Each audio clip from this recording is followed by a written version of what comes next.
Sir, you're charged with especially aggravated kidnapping. You're also charged with aggravated assault, and you're charged with theft of a firearm worth less than $2,500. You're talking about stuff that is not relevant.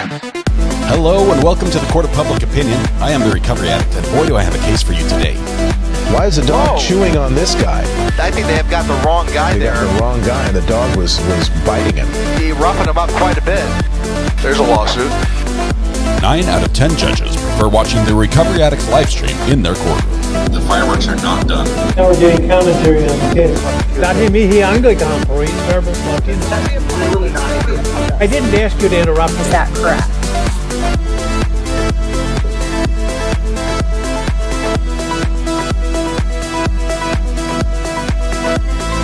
Good morning. Welcome back to the Court of Public Opinion. I am the Recovery Addict. Hello.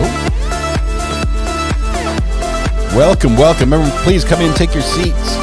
I'm doing about 7 things at once right now, which means I'm not doing anything very effectively. Which means, Lee, I'm going to lean on you quite heavily. Lee, you're first in chat this morning. After a brief stint with a previous owner. We won't mention them because now it's all you. It's all you, Lee. Congratulations. Selena did great this morning. She really did. But now it's on your shoulders, and we're trying to get everything working. So if you could just make sure everything works today, that would be great. We've got a couple feeds I need to record. I'm trying to upload something at the same time, and none of that is working properly. So if you could just maybe bounce the internet, just reset it, check all the switches and cables, and it'll be good. Lee, congratulations on your win. Appreciate you being first in chat this morning. We're hopeful that we get a court feed. We've had some trouble with our pool feed on this case, and they've made some changes, and now I'm not sure if anyone's still sticking with it. So we're hopeful that the pool feed comes through, and just fingers crossed. I don't know what else to say other than that. That being said, we're also trying to figure out what Idaho is doing with the Chad Daybell case, because they've got like one live stream scheduled for 10:30. I think that's my time, which was an hour ago. And we've got another live stream that's going right now, but it just says court will be back shortly. Not sure what's happening there. So anyway, we're send someone with more experience. Reverend Beasy, will you please hire me for your answering service? Where can I apply? I actually got a couple calls from some people who wanted to do this. I think they were serious as well. I don't know how to do that. I don't know how to do this. Living Ghost, I hear this about the Apple River stabbing case.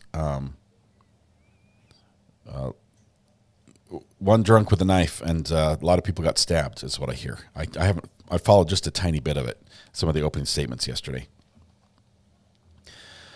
Let's see. Mouse pads. I'm struggling with mouse pads with the court appearance, the thumbnails. We're trying to find those. It's not working well.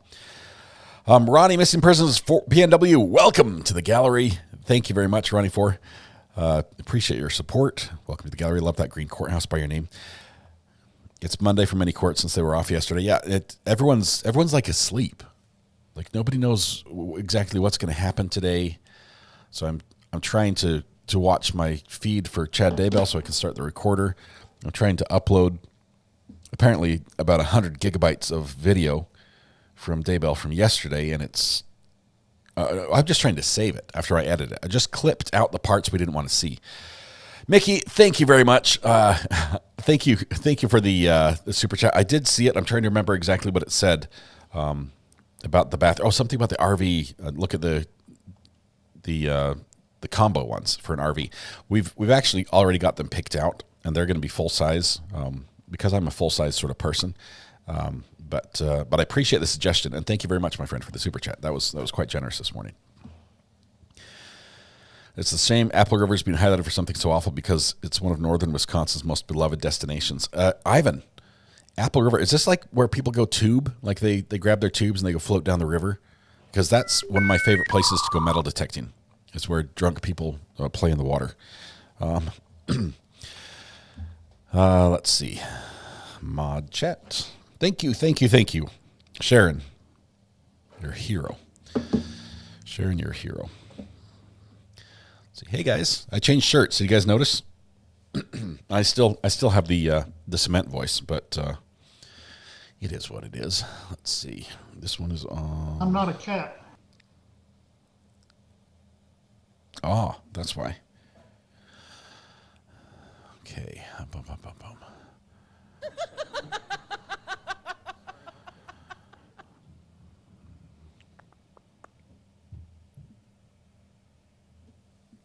Have them send someone with more experience. There's nobody with more experience. Okay, just 1 second here. Let's see who we're going to find.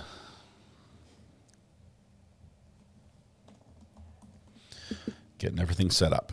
I'm going to be here in just a minute, guys. Hang on. There we go. Okay,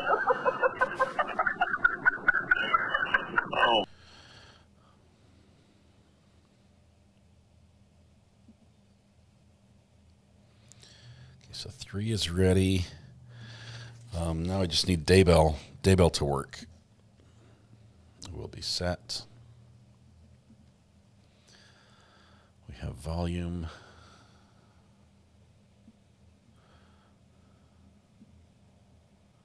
This is not Burger King. People do not get to have it their way.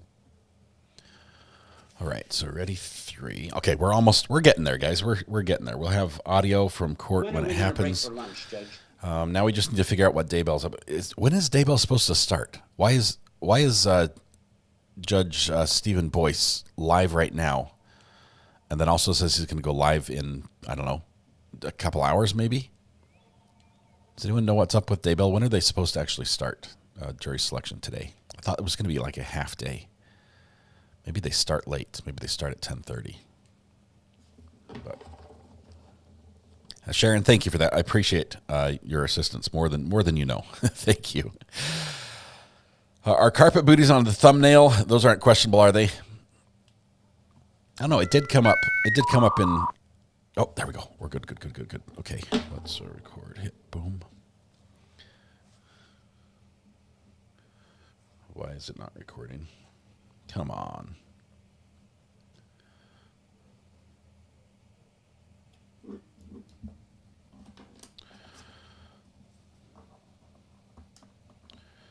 There was a buffer sound, but I can't look right now. I'm trying to record audio from court.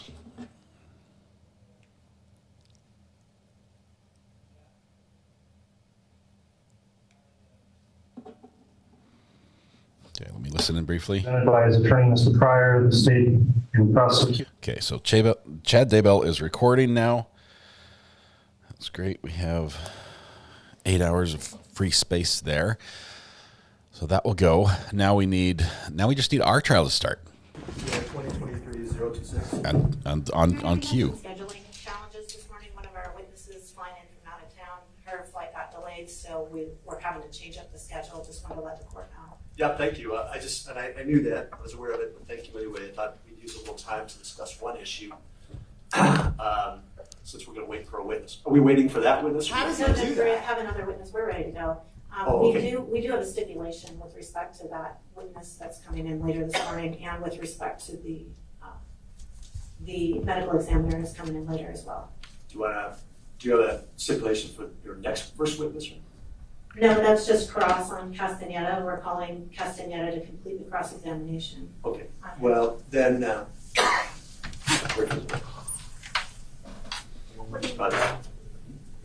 yeah, we can bring in the jury. But what we'll talk about, we won't talk about it now. I thought we had time, but it's not a big deal. I want to find out from you, where are we on your agreed motion for the viewing of the crime scene? So we're going to bring the jury now, but we're still working on that, Judge. We've kind of got the logistics, I think, agreed upon. The state is still objecting to viewing of the end of the wall. So we would just need a decision from the court on whether the view can include the end of the wall. But other than that, we've essentially agreed to put some markers out at different places on the property of things that we would like to view. They have a field trip. Have a detective just walk the jury from one to the other. And Your Honor, we do have some concerns because I believe there's like some kind of memorial where the victim passed away. That would be completely inappropriate for the jury to see.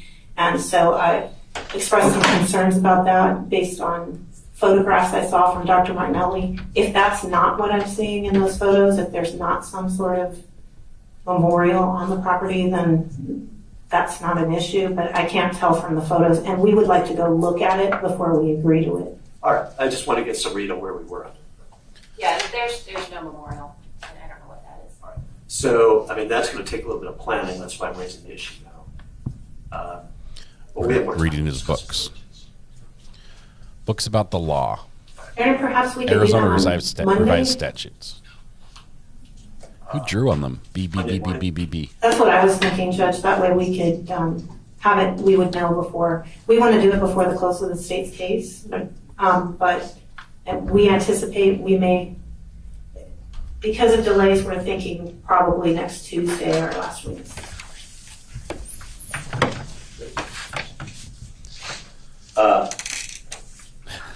Nosy Rosie says, thanks for the Amelia shout out, tolerating the phone calls and dance shenanigans, LOL. Thank you, Nosy Rosie. Jury's coming in. Little discussion this morning about a possible or a probable site visit for the jury. A little bit of a field trip down to the border. What was the noise? Pack a lunch. What was that whistle noise? That was the cable that was going around. What? One of the cables on the speaker was caught up and it was going around. So high pitch noise. Something made a high-pitched noise. Judge said, what was that whistle? One of the cables, something, did something. Oh, good. Let's get kicked out right here. First day. Monday. Would that work for the defense if I could figure that set that out for Monday? This is the wrong place to white balance. I'm sorry. This is so not. No bueno. I mean, there's nothing written here. That's good. White balance. I was is talking great, about discussing it further in court. But this is bad. the other thing we have to discuss is this would have to happen at the close of all the evidence. So we need some non-committal estimate of what the how long the defense case would take. Jury's here. Cameron's trying to get a good white balance, but don't zoom in on the attorney's notepad. It was blank, but you didn't know that until you zoomed in. Okay, and that's the problem. A white balance, that's where your camera is adjusting its settings. High-end cameras can do this. You can adjust the settings and say, in this light, this object should appear white. And the defendant, and we're back on the record. State versus Kelly, and the state can call us next witness. The state is recalling Officer or Deputy Castaneda to the stand. I believe we were in the defense's cross-examination when we took the break for the experts last week. Deputy Castaneda back on the stand. Defense is starting on cross-examination because we broke to take that expert witness out of order.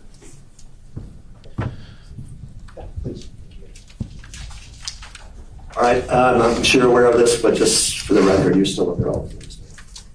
You're still under oath. Right? Yes. Good. All right. The defense can continue with its cross-examination.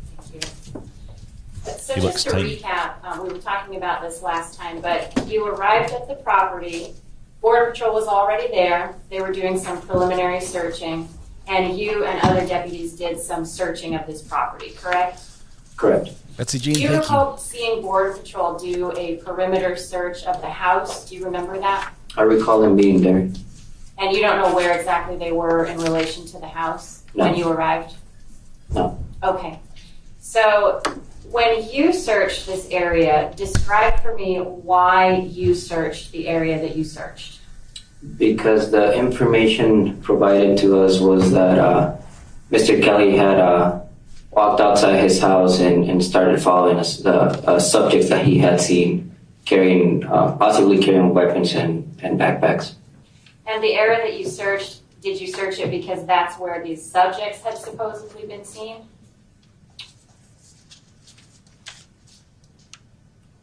Isn't that what he just said? Repeat that question, Rick. Yes, the particular area that you searched with it was 3 other deputies, right? Correct. Was that an area that you searched because that is where Mr. Kelly had been seen or where these subjects had been seen? I don't exactly recall why we started in the area where we started. Do you know who has that information? Which deputy? No. Okay, but one of you in that group of 4 had some information that we need to search this general area, right? Yes. And I think the state showed you a picture of a map. I'm going to show you some drone footage. Can we put this up? It's already been admitted. This is State's Exhibit 36. I'm just going to play the footage for you. It goes from the patio on the east side of the house out over the desert area, and then it sort of turns around so you have a view looking back at the house. When it gets to that view, I'm going to pause it, and you can tell me if you can show me on there where you guys all fanned out, okay? Okay. Well, he's watching some video footage. I'm not sure if we're going to get to see it or not. Angie, congratulations on 15 months. Dale, congratulations for 10 months. Where does the time fly? Where does it go? Your favorite place to be. Love y'all. Regina Crawford, 8 months. Happy anniversary to me. Love this channel. Roni 4, thank you very much. Welcome back to the gallery. Nancy, member for 11 months. Thanks for letting me spend days with you. You guys are incredible. All of you. I love you. And if you see a spot that looks like something that you can recognize that would be helpful, you can tell me to pause it there. The wall went yellow. Okay, I'm going to pause very right there. Yellow. Is Kathy that a Mazak, helpful view welcome for to the you to be gallery. able to describe where it was that you guys searched approximately? Okay.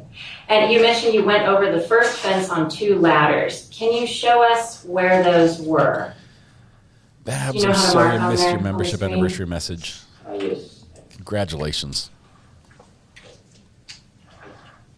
I'm not able to see the ladders, but they were somewhere close to this. Close to the pump house? Yes, close to that. So I see the big house, and then to the right there's that little small structure, which is the pump house. And then if you go a little bit further to the right, I think you can see the horse right there. Are the ladders more or less in that area where the horse is? Yes. Okay. And can you do you know how to draw on the screen? Yes. Could you go ahead and just put a mark on there where the horse is to show See where how the nervous ladders he is are? from his draw. Oh, he just splat. That's the horse. That, like literally, that I'll is see the if I horse. can get rid of this thing on the bottom. I can't. Oh well. Okay. There we go. So that's where you all crossed over the first fence, right? Correct. And then I think you said you were all sort of together going through to the second fence, Correct. right? And then can you show me where it is that you fanned out, if you can? Whoa. I wouldn't be able to tell you from here. Does it need to back up a little further? Probably yes. Let me see if I can move it. Was he wearing a red shirt last time he testified as well? Okay. Oh, maybe that's not I helpful. mean, I only wear Okay. blue shirts. So Can you just describe, in relation to the house, the search, my understanding is it's further away from the house than what's on this image. Is that right? Yes. Can you just describe, in relation to the house, at what line approximately you all were searching? So if we drew a line back to the house from where you guys were, what would those lines look like? Could you draw them for us? I'm trying to remember his name. Deputy You want me to draw Kesta from how we something walked from out last week. to the fence line? Is that what you? I want you to draw if you're already on the other side of the second fence, because that's when you fanned out, correct? Yes. Draw lines going back to the house from where all of you were fanning out. I know you didn't go back to the house, but I think that'll just give us an idea of how spread out you were and where you were in general. Does that make sense? It does. I'm just not really sure exactly where we started and to go towards the ladder. I'm talking about after you get over the second fence, and then you spread out. I'm just trying to get an idea of how far spread out, what the distribution was like.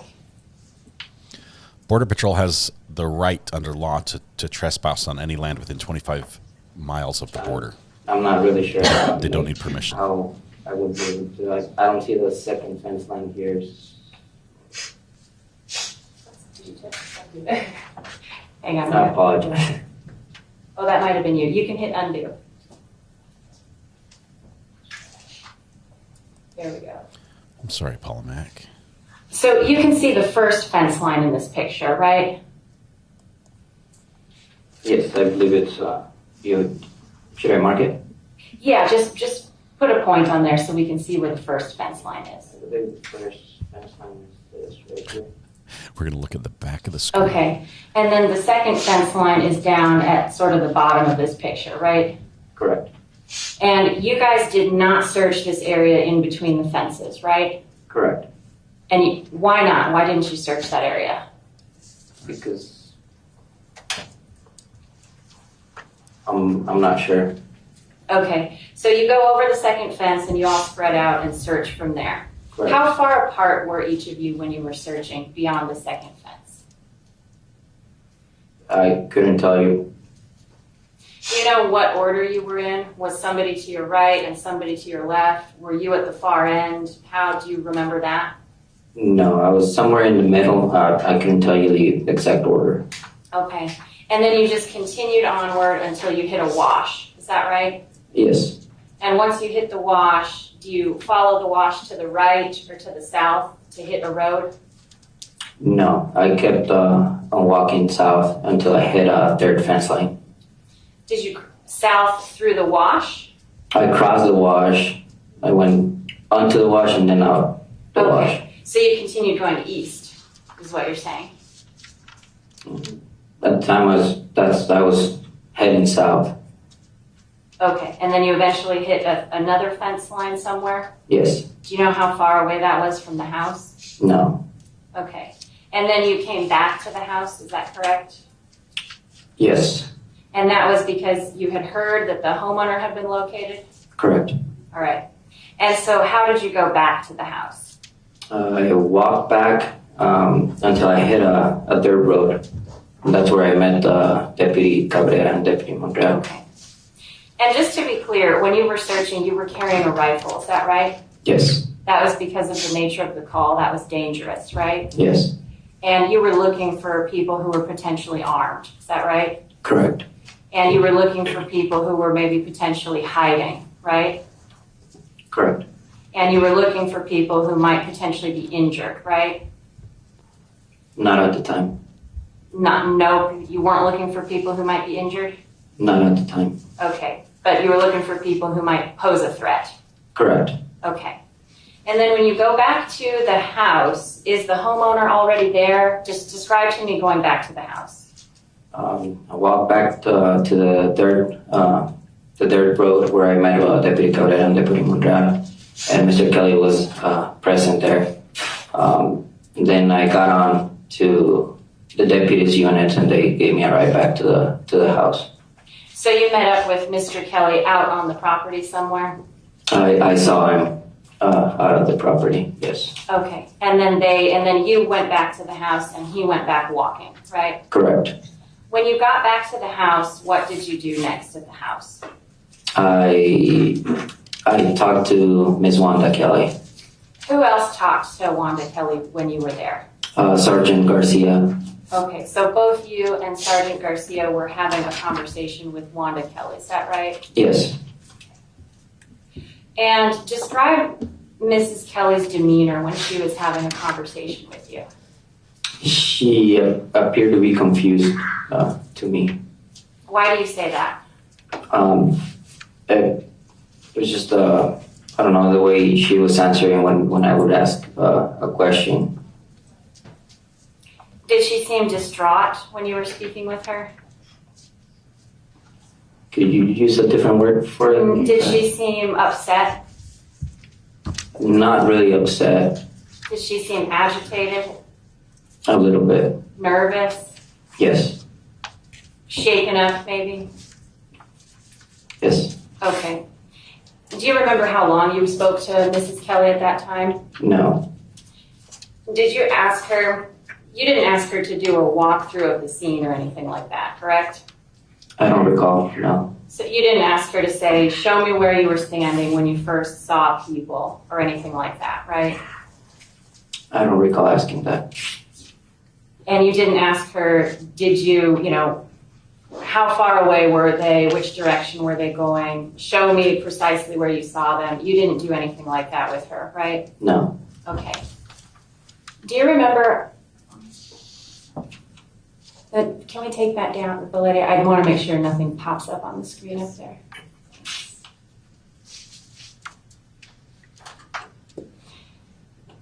Both you and Deputy Garcia or Sergeant Garcia had this conversation with Mrs. Kelly, correct? Yes.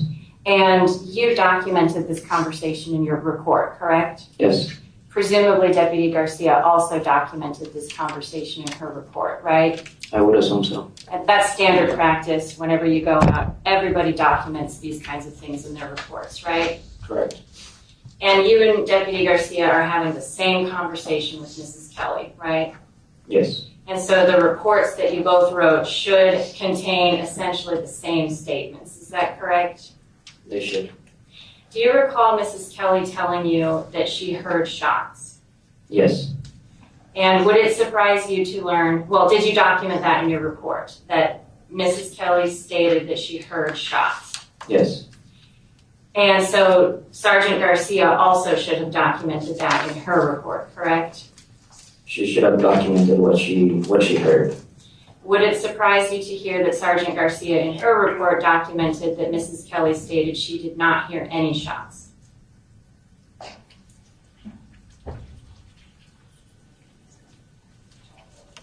And she would have documented what she heard at the time. If she documented that Mrs. Kelly stated, I didn't hear any shots, Sergeant Garcia would be incorrect. Is that right? Again, she would have documented what she heard. And you would have documented what you heard, correct? Correct. And if you documented Mrs. Kelly said she heard shots, and if Sergeant Garcia documented Mrs. Kelly said she didn't hear shots, then one of you is wrong. Is that right? He doesn't want to talk against his Potentially. Unless Mrs. Kelly said both of those things, right? She could have said both things. And if she said both of those things, that would be pretty strange, right? Yes. And that's something that you would probably document in your report, right? I would have. If she said both of those things, right? Correct. But you didn't document that in your report, right? Documented what I recalled hearing from her. And what you recall hearing from her is, I heard shots. This has been asked and answered. Let's move on. The judge is like, I'm done with this. Come on. When you were speaking with Mrs. Kelly, you didn't record this interview, did you? No. And Sergeant Garcia obviously didn't record the interview either, correct? Not to my knowledge. And obviously, if there was a recording, then it could be cleared up exactly as to what was said, correct? Correct. Okay, but we don't have that in this case. No. And the same is true for Mr. Kelly, correct? Correct. So people spoke with Mr. Kelly, but nobody recorded his statements, right? Not on my end. Do you know if anybody recorded his statements? I'm not sure. And after speaking with Mr. and Mrs. Kelly, you get more of the story, is that correct? Yes. So you learn from these interviews that in general, they heard a shot or shots, right? Correct. And then they saw some people running with rifles and backpacks, correct? Possibly carrying rifles and backpacks. Right. And then after you received that information, nobody did any additional searching, is that right? Correct. Why didn't you do any additional searching? Because at the time Mr. Kelly had been located, our main concern was Mr. Kelly's safety and not finding any subjects. We assumed that the threat that we had responded to was no longer there. But you were getting information about a pretty serious crime, is that right? Yes. I mean, people carrying backpacks and rifles, that's a serious crime, right? Carrying a rifle is not a crime. If you're trespassing on someone's property, that's a crime, right? Trespassing, yes. And if you're carrying a rifle while you're trespassing on someone's property, that makes it a bit more serious, right? Potentially, yes. And potentially dangerous, right? Yes. And if you're carrying backpacks that are highly suspicious, that's possibly indicative of a crime, correct? Not necessarily. Are you in a high drug trafficking area when you respond to Mr. Kelly's property? Undocumented immigrant trafficking area. Drug trafficking also? In the 6 years that I've worked for the sheriff's office, I haven't responded to a call, and that involves drug dealing in that area. You did on January 30th, didn't you? The call was in reference to subjects running with carrying backpacks and rifles. With large backpacks and rifles, right? Correct. You put 2 and 2 together, that's possible drug trafficking, right? Objection, argumentative, Your Honor. You get this information about these crimes being committed on Mr. Kelly's property, and you get information about a shot being fired, correct? Correct. Shooting is on somebody's property without their permission is a crime, right? Correct. Shooting at another person is obviously a crime, right? Correct. And that could have been happening out there based on the information you received, right? Potentially, yes. And even after receiving that information, nobody thought to go do a more thorough search of this area, right? Not at the time.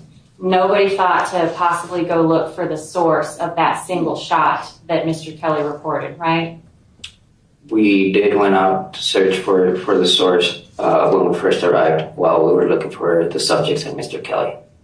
I'm talking about after Mr. Kelly tells you about that single shot and the subjects that he saw. You didn't go do a more thorough search after that. Not after the first search. And you're aware, obviously, that later in the day, a body was discovered, correct? Yes. And that body was discovered with a single gunshot wound, correct? Yes. And you later learned that that was in that general area that you folks had been searching, correct? In the general area, yes. And so now there's the question of, was this body there when we searched the area and did we just miss it, right? That's one possibility, right? Potentially. Or was this body not there when we searched this area? That's another possibility, right? Potentially. And that's a question that we have that's unanswered, correct? Correct. And that question possibly could have been answered if after Mr. Kelly gave you information, you folks had gone out there and done a thorough search of that area, right? Yes. Then we would know for sure, right? Yes. But now we don't, right? Yes. I don't have anything else, Sean. Thank you. Redirect. I felt like we heard all those Deputy questions. Castaneda, if Mr. Kelly had told you that he went out onto the patio and fired 9 shots east towards people, or even if he told you he shot them in the air, would you have done a more thorough search? Yes.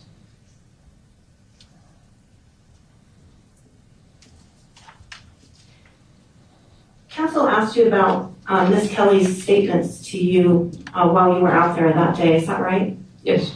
And what specifically did Mrs. Kelly tell you about the shots that she heard? She told me that she heard shots. And what else did you document when she told you that she heard shots? Do you recall? No. If you looked at your report, would that refresh your recollection? Yes.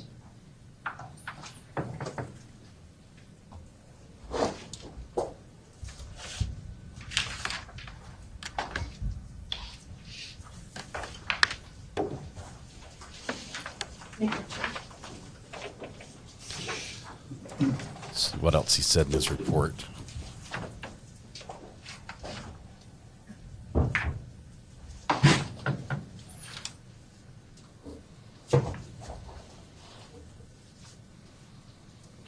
Apparently, he would have searched more thoroughly if there were 9 shots instead of just 1. No, I wasn't sure. Oh, if I was please, able to go right ahead. Please look at your report.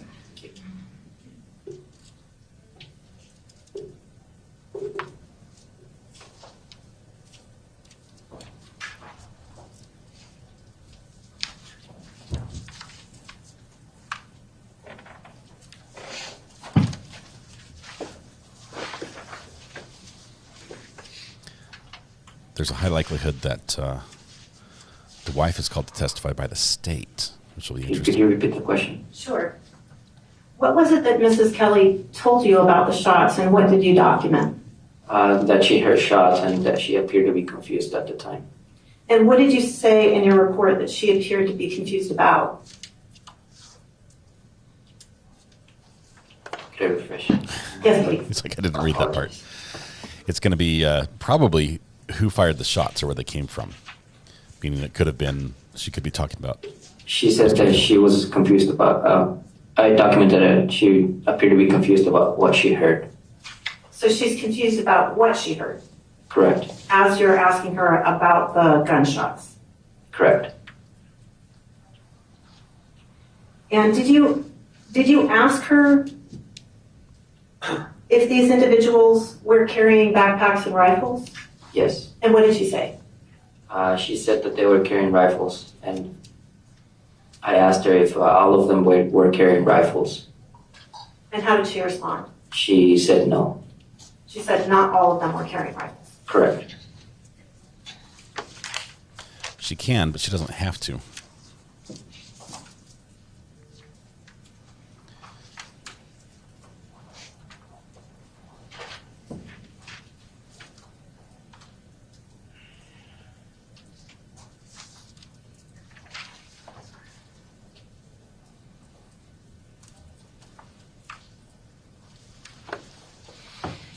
When you spoke to Mrs. Kelly, did she tell you who she heard shooting?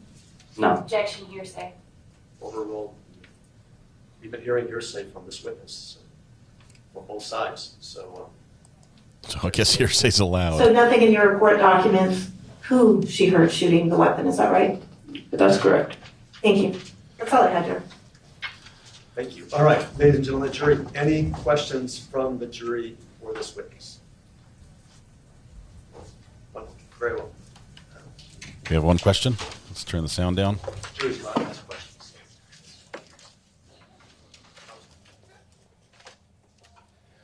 Up to 16 on the question count. As our boy bailiff picks up the question. Oh, careful, careful. Oh, my goodness. We saw feet. We saw jury feet. Now we know at least two of them have feet.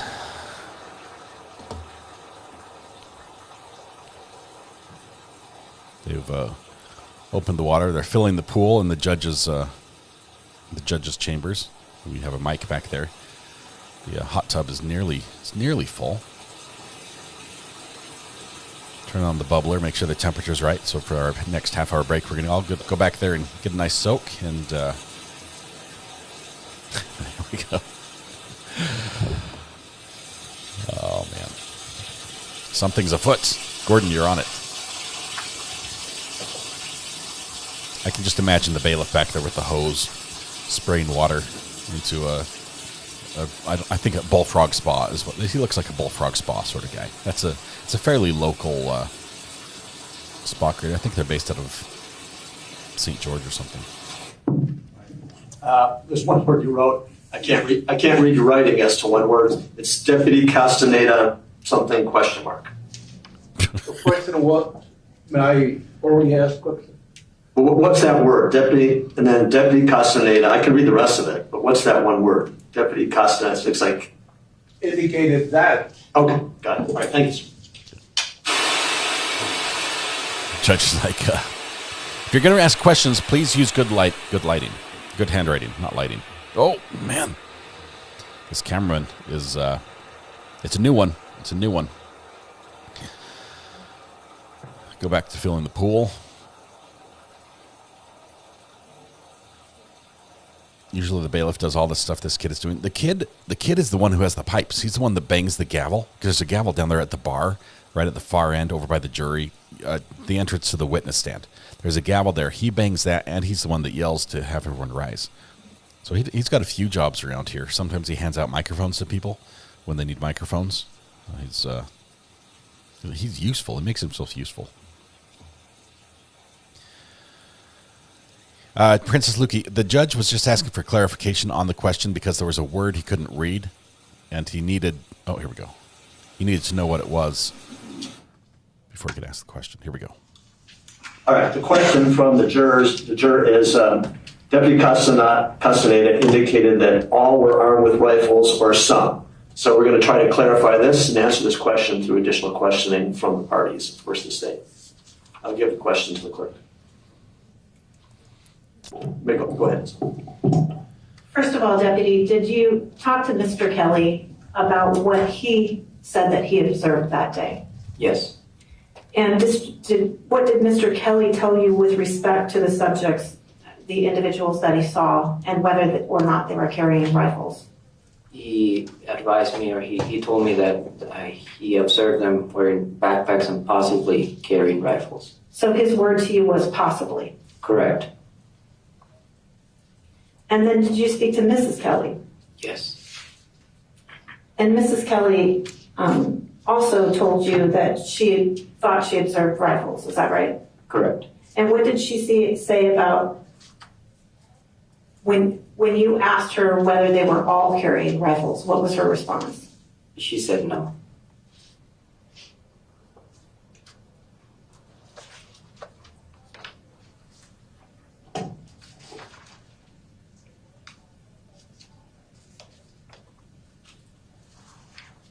I think that's all I had, Judge. Thank you. Larkin? When you asked Mrs. Kelly, were they all carrying rifles, and she said no, she had previously stated that some of them certainly were carrying rifles, correct?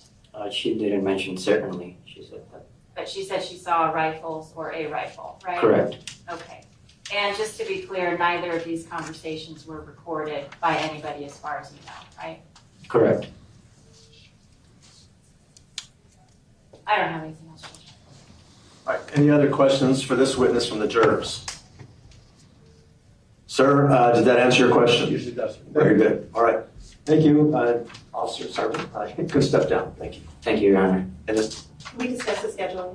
all right. We're going to go back to headphones to discuss schedule. Don't follow him. Don't follow him. I see a foot. Okay. They're going to discuss the schedule. Now, we have another witness that's going to be here a little later.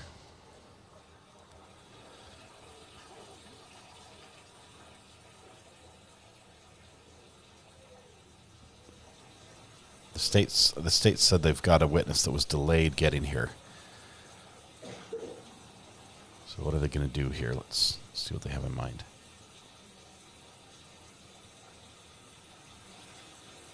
It's a bit early for a break. They just started.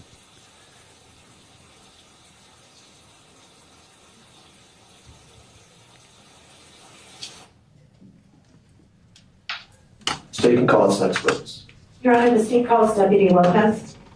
Another deputy. Didn't hear the name. We'll see how he spells it when he gets up here.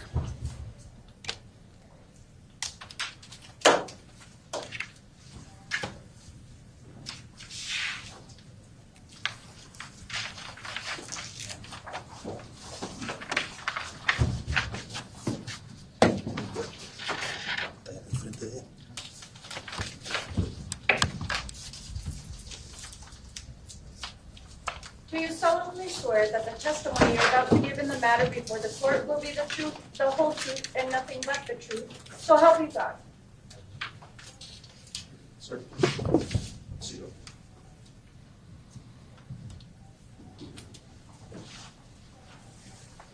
This guy has Swazier. He has Swazier. Do you see that?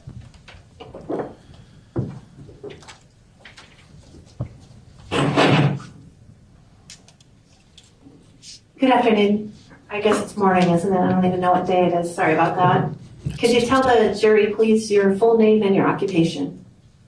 My name is Rafael Lopez. I'm currently a deputy sheriff at the Santa Cruz County Sheriff's Office. How long have you been a police officer? I think they only hire people that talk very quietly. 10 years. And have you spent all that time with the Sheriff's Department? I started in 2009, October 2009, with the Sheriff's Department as a detention officer. I spent 2 years at the detention center. I was applied for a patrol division and I was accepted in 2011. I then attended the academy and the Soletzi Academy in Tucson, Arizona, and graduated. I'm going to pump the sound up as high as I can on this, guys. Could you maybe pull the microphone a little closer to you? I'm having a little bit of trouble hearing you. Maybe you could just pull it closer. Is that better? Yes, thank you. You're soft-spoken like me, so. Like me. That's where our ears are ringing with each Tell question. us, you said you attended the academy. Is that the standard academy we've heard other officers talk about? Anything unusual about your academy? It's a Soletzi Academy in Tucson, Arizona. It's a Southern Arizona Law Enforcement Training Center. And how long's the academy? I stayed there since September 2011 till January of 27th, which is when I graduated in 2012. And you've been with the Sheriff's Department ever since? Yes. And were you on duty on January 30th of 2023? Yes, I was. And what were you doing that day, early in the day? I was working at the school when I heard the call. And what were you doing at the school? I was a school resource officer. So at the time you were assigned as a school resource officer? At that time, yes. And what kind of call came out that would pull a school resource officer? Emergency call, alert tone. And alert tone, we heard about that earlier. That's when you hear a specific sound on the dispatch? Yes, actually, since I'm assigned to the school, I'm supposed to stay there till the day ends, and it was around that time. So I did hear the call earlier. Once I was done with traffic and everything, I proceeded to the area as well, just to, even though I knew already there were deputies at the scene, I just proceeded in case they needed some backup or assistance. All right, so you finished up your school day, and then you decided to head on out to the call? Is that? Yes. Okay. So when you arrived, do you know how many other deputies were on scene? There were 2, 3, 4. Do you know what time you arrived at the scene?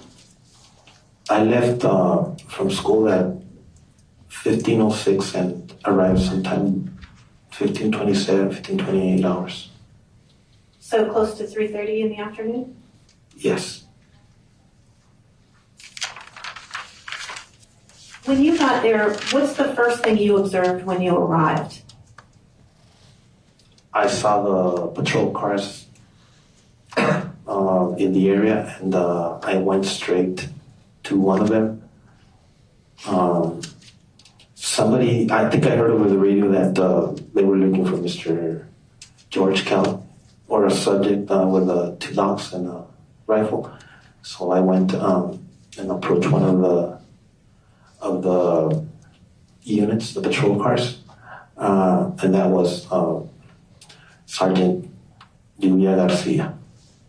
What's his badge number? And after you spoke with Sergeant Garcia, what did you observe next? Well, when I was talking to her car to car, she mentioned that she could hear dogs, and she pointed to the distance, and then we saw that there was 2 border patrols coming with a male subject, and she said it was probably him. So you saw 2 Border Patrol officers, and what were they doing? Were they walking? Were they in a vehicle? They were walking with Mr. Kelly. And you later identified him as Mr. Kelly? They did, because he was walking towards patrol cars, and they said it was him. So I just remained there for a few minutes, and then I knew it was him, because that was the reason I was there, to kind of go search for him. And they said it was him. And what did you see of him when you were there? He was carrying a rifle, and his dogs were with him. And you see him here in the courtroom today? Yes. Yeah. Could you describe what he's wearing for the court, please? Checks the jury box. He's wearing his blue shirt and blue vest. And could the record reflect the witnesses identified the defendant? So ordered. And after you knew that Mr. Kelly had been located, and that was why you were there, was to help locate him, what did you do next? I just went back. I left the scene. I think they remained there still while I left. So you were there pretty briefly, it sounds like. Yeah, probably 10 minutes or less.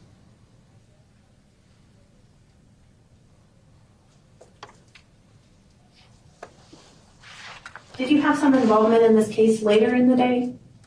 Yes, I did. And can you tell us what started that involvement later in the day? Well, I was actually working Operation Stone Garden. And could you explain what that is to the jury, please? It's a different assignment that we work ourselves at after we're done with our patrol duties. We sign off for that. It's usually overtime. It is overtime. So what happens there is that this operation, it's working alongside or in conjunction with Border Patrol to assist with any illegal narcotics or immigrants coming in through the border. What happened that day, I came in to work Stone Garden at 4 p.m. That's why I left the scene that day, so I could be on time to start the other assignment. I started at 4 p.m. and then it runs from 4 to 8 p.m. But while I was working Stone Garden, I was assigned to Duquesne Road, which is nearby where the incident had occurred earlier with Mr. Kelly. So I took it upon myself to go check the side dirt roads that lead to the border. And I was just in case I saw, because they had mentioned there were subjects running earlier. And I said, you know what, I'll check just in case there's somebody hiding or it's already past 3 hours or 2 hours since this occurred. They could now think that we're not here. We'll probably, if there's somebody walking in the area, I'll probably see them. So I went to the Forest Service Road, which is a side dirt road that leads to the border. And I was there when I heard another call from dispatch. Okay, so let me make sure I understand what you're telling me. You check out of the call at the Kelly residence and you check on to Stone Garden, but you decide you're gonna go ahead and search the area because you're concerned. Because they assigned me to that area, Duquesne. Okay. Duquesne, which is the road that passes through Keno Springs Village in Duquesne. It leads to that area, near the ranch. And so you said you drove down a Forest Service road. And did I understand you to say the Forest Service road that goes to the border? Yeah, those Forest Service roads, technically, they're roads that interconnect and they lead to the border. Okay. If you follow them all the way, they lead to the border wall or the fence. Did you see anything while you were looking in this area? No, I was looking and I didn't see anybody in the area. And then I think you documented in your report that you were at Duquesne in a Forest Service road. Which Forest Service road was that? 4667. Okay, and when you were at that Forest Service road in Duquesne, what's the next thing that happened? I heard over the radio that dispatch was saying that Border Patrol had called saying that to proceed again to the same area where we had gone before, which was Mr. Kelly's place, and mentioned that he had struck something. And what time did this call come out? Around 1756. And what time is that in non-military time? Like 5:56 p.m. And when you got this call, what did you do? Even though I was nearby, I decided to go and assist because this call was given to the patrol officers, whoever was in charge of that district. But I decided to go myself as well, just to make sure everything was fine. I actually arrived before the patrol officer that was supposed to head over there. I arrived before it. Okay, so a patrol officer got deployed as well, and you, because you're in the area, went ahead and responded. Because it was the call was given to a patrol officer. All right. The assigned one, and since it's too far from Rio Rico for them to make it all the way to the ranch, and I was nearby, I proceeded myself as well. Was there something about the call that led you to be concerned before you arrived? Well, yes, because earlier we had heard that there were shots fired, and we didn't know if it was something was going on again. So that's why I decided to go and assist. When you got there, at some point, you were concerned enough that you did something. What did you do when you arrived? Well, actually, when I arrived to the gate, I saw Mr. Kelly coming towards the gate. He was on the phone, and I decided to turn on my recorder, my issued recorder from the sheriff's office. What caused you to do that? Well, the reason was that we knew that earlier the reports were that shots were fired. So I needed the information just to get it correct. And did you document this recording? Did you put that into evidence? I did. And when you put that into evidence, what item number did you mark it with? Item number 1RL.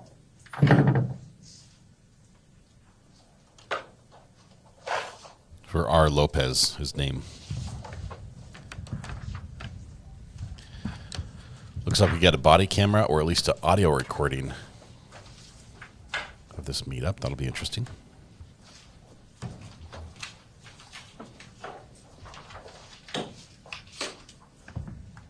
Showing you what's been marked as State's Exhibit 38. Do you recognize that item? Yes, How do you recognize it? because it's a copy of the CD that I turned in for the recording that I got that day. And how do you know that it's a copy of that recording? It says here, Lopez recording of Kelly. Did you review that recording and initial and date it on the back of that envelope? That was on July 25th of 23, which was last year, when I went and reviewed it and initialed it. And is that an accurate copy of the recording you made of Mr. Kelly on January 30th of 2023? Yes. You're going to move for admission of State's Exhibit 38? No objection. Exhibit 38 is admitted. You're under permission to publish? Permission granted. Do we need to dim the lights or? Your Honor, it's just an audio recording, but I do have a stack of transcripts to hand out for everyone that I've provided to the JAA with the court's permission. Ooh. I guess for the record, I'd object on the best evidence rule. I think that just hearing the recording is better than the transcript. And Your Honor, I can lay the foundation for the transcript as well because the deputies observed that as well. Is the audio difficult to hear? It can be judged. It's just for everyone's convenience and following along. No. There are some of it is kind of faded in and out, so you really have to listen. And it's all audio, it's not video. All right, you can go ahead and distribute those to the jurors. But so members of the jury, you're going to get a transcript of whatever it is you're going to hear. The evidence is the recording itself. The transcript is not evidence. The transcript is just there to, it's not being admitted, so it's not going into evidence. The transcript is there to aid you if you want to try to understand what's being said on the recording. But if you hear something different on the recording from what's in the transcript, the recording is the evidence, not the transcript. It's kind of like another one of those what I call demonstrative exhibits. And listen carefully, because when you go back into the jury room to deliberate the case, the evidence will be recording and you won't have the transcript. So the objection's overruled. I'm surprised he let him in without first having testimony that it was hard to hear. If we can hear all of this, I think it would be improper to have that transcript provided. And just for the record, Deputy Lopez, did you also review the transcript that we're going to look at with this recording as well? Yes. And was it accurate? Yes, I did do a correction on which is on page correction 3, fourth line. On my report, it said if he shot it, and on the recording it says who shot it. I asked him who shot it. I made that correction. Okay. He for who? It should be he shot him? No, who shot it? It should say who shot it. Yeah, it's on page 3. Okay. So the correction's been made on the transcript. The correction was actually to his report, is what I understand. Is that right? Yeah, to the supplemental report. Yeah, it's later was discovered on, and that word was changed to who shot it. Okay, so the transcript's actually accurate. Yes, I also made the correction on the first line of the supplemental report. The case number was listed as 21013006 instead of on the report instead of 23013006. Lots of problems with this transcript. And then, But that's not the transcript, right? That's an error. Both are errors in your report. yeah, no, the transcript, the only error was that the he for a who. Okay. Which the who is incorrect. And could we have the?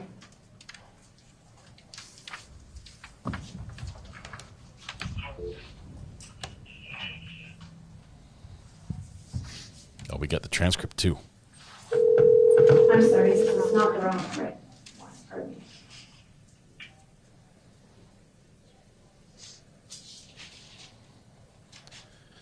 Can I have a blank screen for this? Yes. Interesting.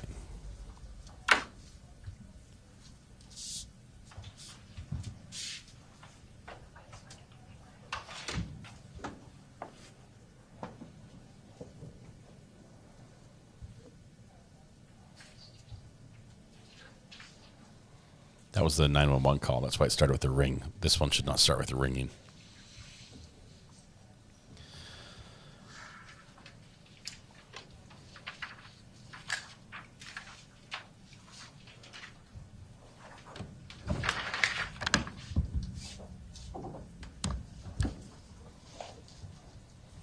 There's Mr. Kelly with counsel.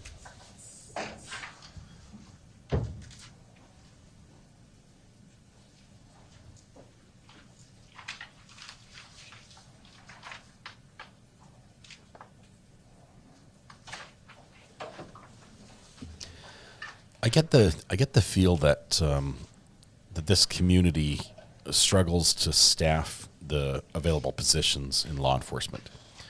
There seem to be a lot of very new individuals, and inexperienced individuals, and possibly not a lot of veteran individuals on the force. Right.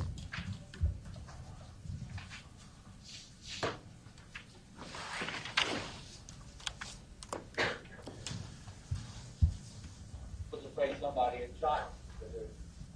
Some of those, there was a shot fired, and I didn't know what it was about. Okay, so I would have to get the horse, always bring him in and feed. There's another passenger.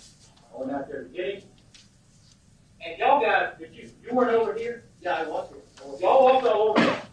And the border patrol walked all over. And maybe this happened after you left. I don't know. There's a body right now. And I didn't. Yes. By fresh. I didn't, as soon as I saw it, I backed away from it.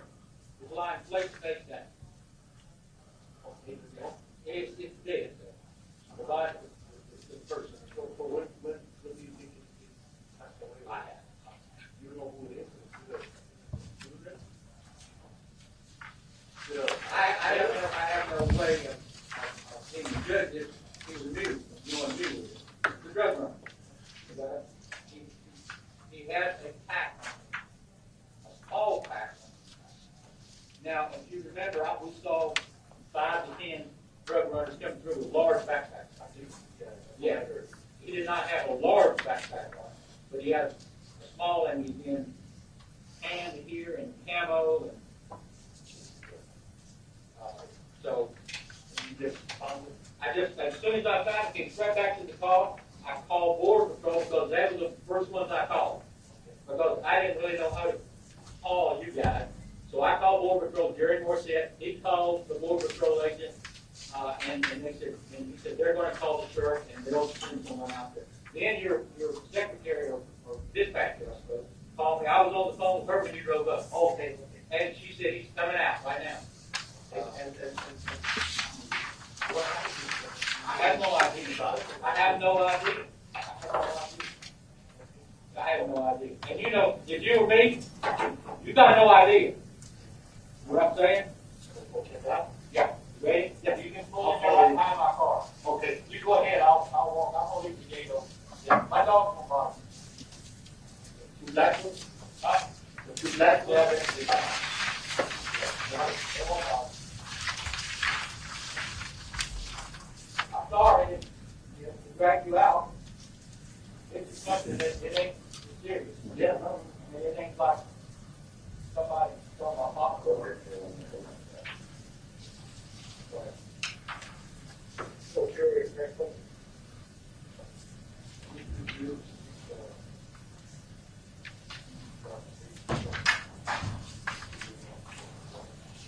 Kelly goes to get a jacket.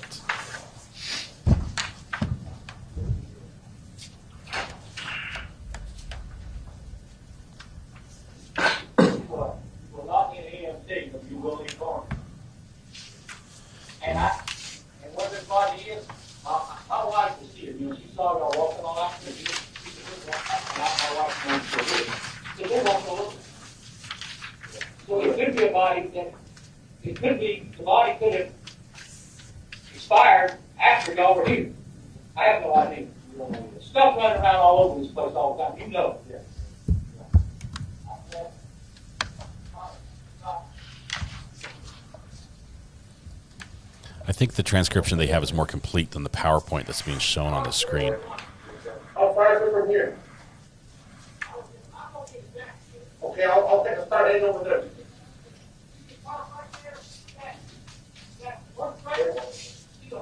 Yeah.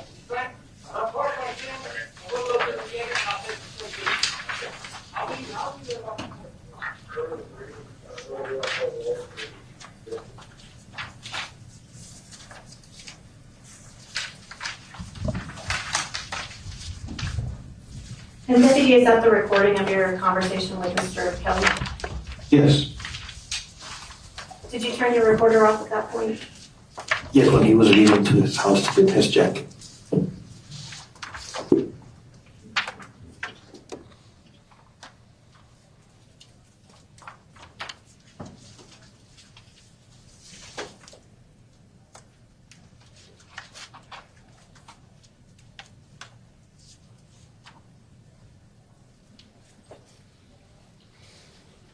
Now, Deputy, I want to show you a map of the area that's been admitted as State's Exhibit 114.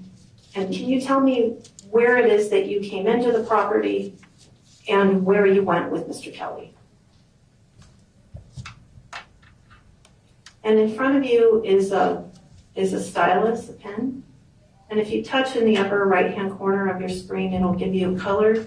And you can either draw, or if you touch, it'll put an arrow.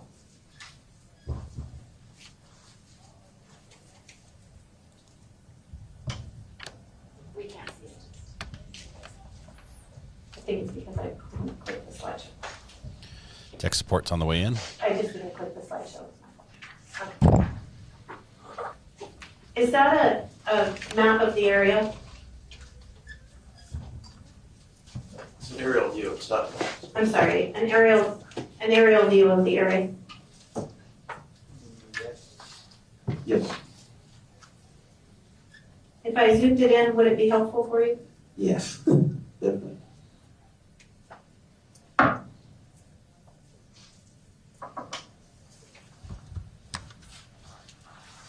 And do you see a gate? Do you see the gate where you mentioned that you met with Mr. Kelly? Can you zoom in a little bit more? I can't, actually. That's as good as it gets. I only have these 2 pictures. I can't zoom in anymore. He's gonna be like, nope. Okay, I don't see the gate, but it should be. I don't see the gate, but it should be there. Is it possible it's a little further north than that? You made him guess, and now he got it wrong.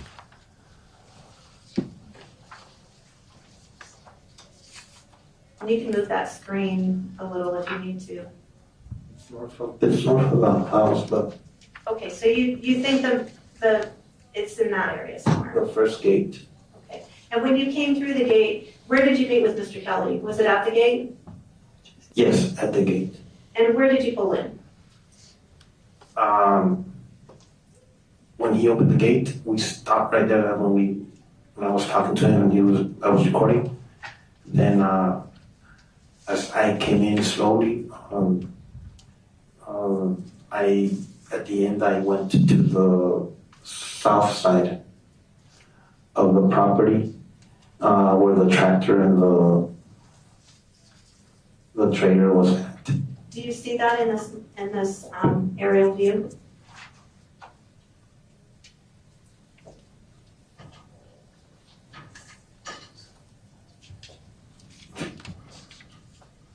Do you have a glare on your screen, or are you having trouble seeing? Probably in this area. Okay, so that's the area you pulled your patrol car? Yes. And then what did you do once you got to that area? He was walking from his house back to where I was at. And what had he done at his house, do you know? He said he was gonna pick up a jacket. He would meet with me over there so he could take us or take me to the site where the body was located. Okay. And so you waited for him there by the trailer? Actually, it was only like a minute. Okay. He was already coming back. I parked and I was looking at him. He was coming. As soon as he arrived, there was another patrol car coming. And do you know what time that was that the other patrol car arrived? It was like approximately 6:15 p.m., 6:17, 6:16. And who was in that other patrol car? It was Sergeant Omar Rodriguez. And did he pull his patrol car near where you were? Yes, he parked approximately 10 feet from my patrol car. And what happened when Sergeant Rodriguez arrived? I was already off my vehicle, and Mr. Kelly was also with me. And when he saw the patrol car arriving, he asked who it was, and I told him it was one of the sheriffs. And what did Sergeant Rodriguez do when he got there? He came straight to us. And when he got there, what did he ask Mr. Kelly to do? I don't remember what he asked, but Mr. Kelly did mention that there was a flashlight that he left where the body was at. Okay. And so at this point, Mr. Kelly's telling you he left a flashlight near the body? He told Sergeant Rodriguez. Okay. And after he told Sergeant Rodriguez that, what did Sergeant Rodriguez do next?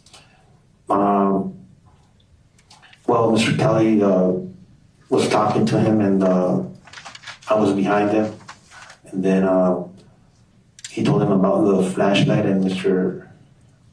Kelly told him about the flashlight, and pointed over there. He then Sergeant Rodriguez asked him if he was armed. And what did Mr. Kelly say? He said he was. And what happened after that? Sergeant Rodriguez told him that if it was okay, if he could leave his gun here instead of carrying it over there. Mr. Kelly, if he was good to leave it, and Mr. Kelly said yes. And what did Mr. Kelly do at that point? He took his gun from his waist, and I don't remember if I got it myself or he put it himself in the trailer, because the trailer was like maybe 10 feet from us, 12 feet. What kind of trailer? It's a small horse trailer. But in any event, somehow Mr. Kelly's weapon that he had on his waist was left in the trailer. Yeah, the door was, it was on the back door, inside. In the back door on the inside of the trailer. Uh-huh. And then what did y'all do next? We proceeded to follow him or go with him towards the other gate that's right next to it. We then walked towards the area where the flashlight was at, and do you know what time this was? No, it was fairly quick. When Sergeant Rodriguez arrived, it was probably 4 minutes later. Okay. And so you head toward the area where the flashlight's hanging in the tree, is that right? Yes. And where was that on this map, generally, if you know? Yeah, generally it was probably somewhere in this area. Okay. And so how did you get there? Walking. Did you mark this area at all, or are you just guessing? What do you mean? You circled an area on the map. Did you document that in any way with GPS or with anything? Not me. Somebody else did that. I think he missed the body. It's not in the circle. So the circle you just made. It's technically east of the house, of the ranch house, southeast. So that area, that circle you just drew is not southeast of the ranch house, is that right? It's to the east of the house where the body was at. I didn't get the coordinates or anything, but I know we walked to that side. Okay. And how did you get there when you walked? Were you just hiking through the grass, or was there a path, or how did you get there? There was grass, and I believe there was a little path, but it was not too marked. I don't really remember, but it was like a 3-minute walk, 2-3-minute walk.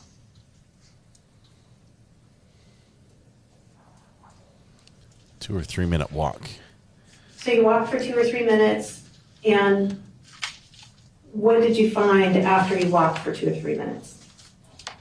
When we got there, I could see a body, and I just stopped right there before we all stopped. Then Sergeant Rodriguez approached the body and started examining it to make sure it was, or check if the person was still alive. Did Sergeant Garcia have some conversation with Mr. Kelly at this point? It was Sergeant Rodriguez, not Garcia. Did Sergeant Rodriguez have some conversation with Mr. Kelly at this point? Yeah, they did have a small talk, and he went straight to the body. Did you document the conversation between Sergeant Rodriguez and Mr. Kelly? No, he probably documented it himself. Do you recall the conversation at all? No, I just remained there because the two dogs were also nearby. I concentrated on not disturbing or leaving any, because I know there was going to be some footprints or something. So I just stood there with Mr. Kelly, and he stayed with me as well. It's like this guy has no homicide experience. Well, Sergeant Rodriguez examined the body.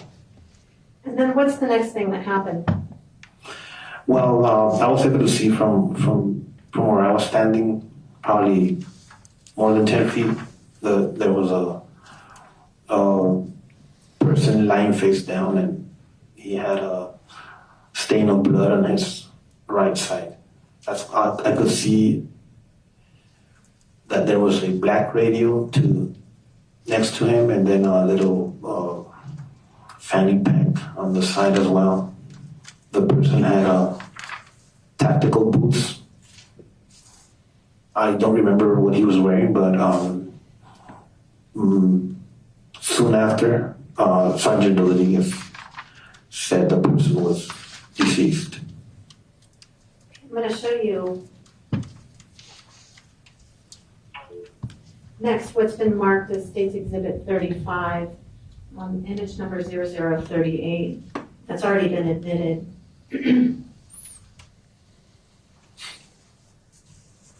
Is this what you observed when you were there that day?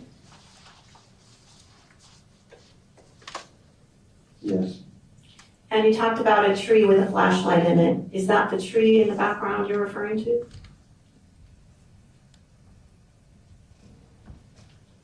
I don't see a flashlight, but yeah, it should be a tree next about 10 feet from where it was, from where the body was.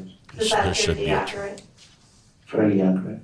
And I see some lights in the background. Is that the Kelly residence in the background?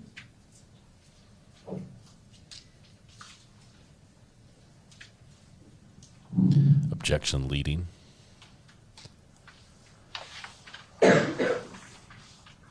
think so. Do you know? Yeah, the tree, because the tree was to this side and the house was to that side as well. So does that appear to be accurate? Yes, it would be the house, the ranch. So after you're there and Mr. Kelly and Sergeant Rodriguez have a conversation, what's the next thing that you do? Sergeant Rodriguez told me that we should go back and take the dogs to the residence. And what was the reason for taking the dogs? Do you know? Because they were running around and he didn't want the scene disturbed. And so did you do that? Yes, me and Mr. Kelly, we went back and did the dogs. And when you got back, what's the next thing that happened? Well, from there we walked all the way to his house, the same route we took when we left the patrol cars. We passed through the trailer, kept going, walked all the way to the house, to the garage area, and he left his two dogs inside. After he did that, where did you and Mr. Kelly go at that point? We then went back and walked to the patrol cars and stayed outside near the patrol cars. And what's the next thing that happened? I told them that we were going to wait for more assistance from deputies to come and then we remained there for probably more than 40 minutes. And at one point, did Sergeant Rodriguez ask you to do something? Yeah, I believe we were there when Sergeant Rodriguez told me to remove the gun from the trailer and secure it in my patrol car. And did you do that? Yes, I did. And who arrived next to the scene?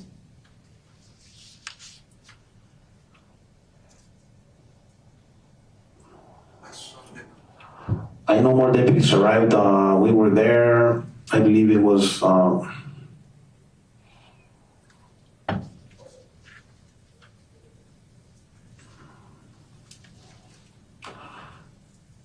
not sure if it was deputy. And that's okay. It doesn't matter who was the next person to arrive. But at some point, did Sergeant Garcia arrive at the scene? Yes, they started arriving, but since I was over with Mr. Kelly, they never met with me or anything. I know that they started coming in more patrol cars. Did you see what Sergeant Garcia did at that point when she arrived? No. At some point, did Sergeant Pacheco arrive? Yes, he did arrive. And what did Sergeant Pacheco say when he arrived? He later went to where I was at and met with Mr. Kelly. And what did he do with Mr. Kelly? He told him he needed to get a statement from him and told him he was going to head down to told him that he needed to go with him because he needed a statement from him. And before he did that, did he search him? He retrieved his cell phone, magazine with ammo, and folding knife in a pouch. And what did he do with those items? He gave them to me. And after he retrieved those items, did he place Mr. Kelly in handcuffs? Mr. Kelly was placed in handcuffs. Was there some issue about putting gloves on Mr. Kelly because it was cold as well? If you recall. I don't recall. And so after he handed those personal items over to you, what did he do next? What did he do? He left with Mr. Kelly from where we were standing. And from there, I just remained at my patrol car and secured the items inside my patrol car as well.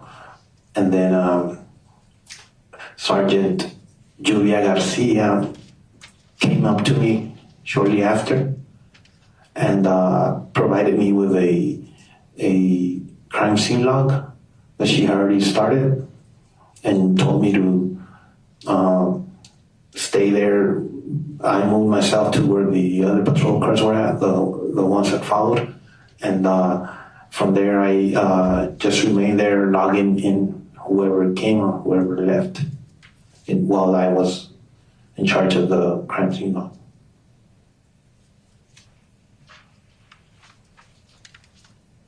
At some point later that evening, did detectives arrive? Yes. And there were detectives there earlier as well, correct? Yes, Sergeant Alfonso Flores arrived.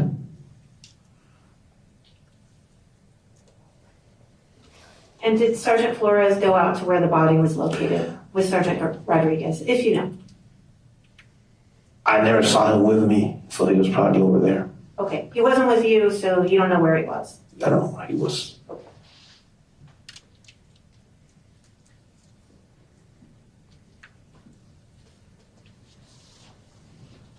Now, later that evening, did detectives arrive with a search warrant? Yes. What time was that? I don't recall the time, but they began searching inside the residence. Was that before or after midnight, if you know?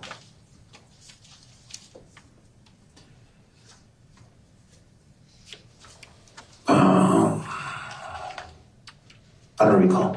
Okay. Probably after midnight. And when, at some point, the items that you had in your patrol car, did you turn those over to someone else? Yes, at the end, when they were in the residence, they told us that we could leave sometime like 1 a.m. So before leaving at that time, I passed those informations to Detective Mario Barba. I told him I have those items, and I gave it to him at that time. So just so we're clear, you said that you had Mr. Kelly's handgun from the trailer, is that right? Yes, and then the 3 other items. And do you know, was that a .40 caliber handgun? Do you know? I wouldn't even know. So you just turned over whatever it was that you took from the trailer to Mario Barbo?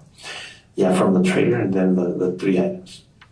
And then the 3 items you turned over were the cell phone, the magazine with the ammo, and the pouch with the folding knife? Yes.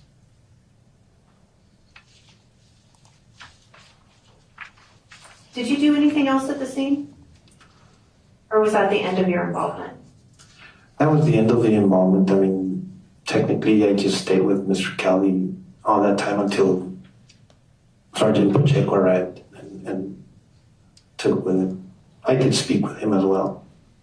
Okay, that's all I have, Your Honor. Thank you. All right, thank you. This See is a what good cross- time to break for our mid-morning break. We'll take a 30-minute break, so we'll be back about 10:20. We'll get recess until about 10:20. So we're in break. Chad Daybell's also in break here. Getting caught up there. There we go. Yeah. The witness, ooh, fade to black. We got a full fade to black there, guys. That's pretty cool. That's dramatic. I feel like to what do we owe the honor? All right. I said this before. I'm going to say it again. These towns, these law enforcement, they seem to be. I don't mean this in any rude way. They seem to be amateurish. That they have a high number of certain types of incidents, but not necessarily murders. And so this school resource officer shows up on the scene. As soon as he sees a body, he's like, I'm out. I'm not coming near that thing. and he ended up being the guy that kept the log and just kept hold of some of the information. Other than that, I just want to see if you guys need any help. He seems like out of his league in a big way at the crime scene. So interesting. We'll see what the prosecution or what the defense does on cross-examination, because he's not as careful with his comments. We've got a couple of problems. First of all, when they gave him the map and said circle the gate, he circled well beyond the gate, like he would have had to pass the gate to get there. He circled down by the turnoff. When he said where he drove to, I'm not sure if that part's right. I don't have any other information on that. When he circled where the body was, he missed the body entirely, even though he circled a big area. You've got some issues. We have just a couple issues. Saying it took 2 or 3 minutes to walk that distance. How long does it take to walk? I don't know. 450 feet. 2 or 3 minutes. Yeah, I don't know. Like the rest of the country, law enforcement is retiring, and we have to rely on younger kids to serve the thin blue line. Grateful for anyone at this point. Sadly, this is what we have. I think we'll have better testimony from some people, but he was important because we've got chain of custody issues, right? He held on to some of the items that Mr. Kelly had in his possession when police arrived. So cell phone, handgun, but he's like, I just held the bag. I don't even know what was in it. I just held the bag. Not the best sort of chain of custody. You want to sort of write a report saying I'm receiving this XYZ, but at least it was held in police possession the whole time. He's able to testify that he held it, didn't mess with it. Nobody else did the time he had it. Didn't see the flashlights in the photo. I had a little problem with the state leading on that image where they show the tree where the body's located, and you can't see the body because of the grass very well. But when they show that tree, are they saying and they ask the question, are those the Kelly residence lights in the background? That is a leading question. You're literally providing the answer to the question inside the question. And so they're able to say yes. If they had asked the question the other way and he said, is that lights from the border down, he might have also said yes. Or is that lights from somebody's cars, police cars? He may have said yes. I really think he didn't know. And so with her sort of prepping him and sort of leading him through there, she got the answer they needed out of him to show that this was the house. You could see the house from this location. But I don't think it was fairly solicited from the witness, and the defense didn't object. So we've got a lot of things going on. The hearsay from the previous witness. Oh my goodness! There's finally an objection to hearsay, and the judge is like, "Whatever. You guys have been allowing hearsay this whole time on both sides. I'm not calling it now." And so they got the hearsay in about what his wife had said. But you could see the flashlight in the picture as well. If it's not objected to, it's not a problem. It's the way it goes in court. Although the judge is a little frustrated with the timing, the way things are going. Oh.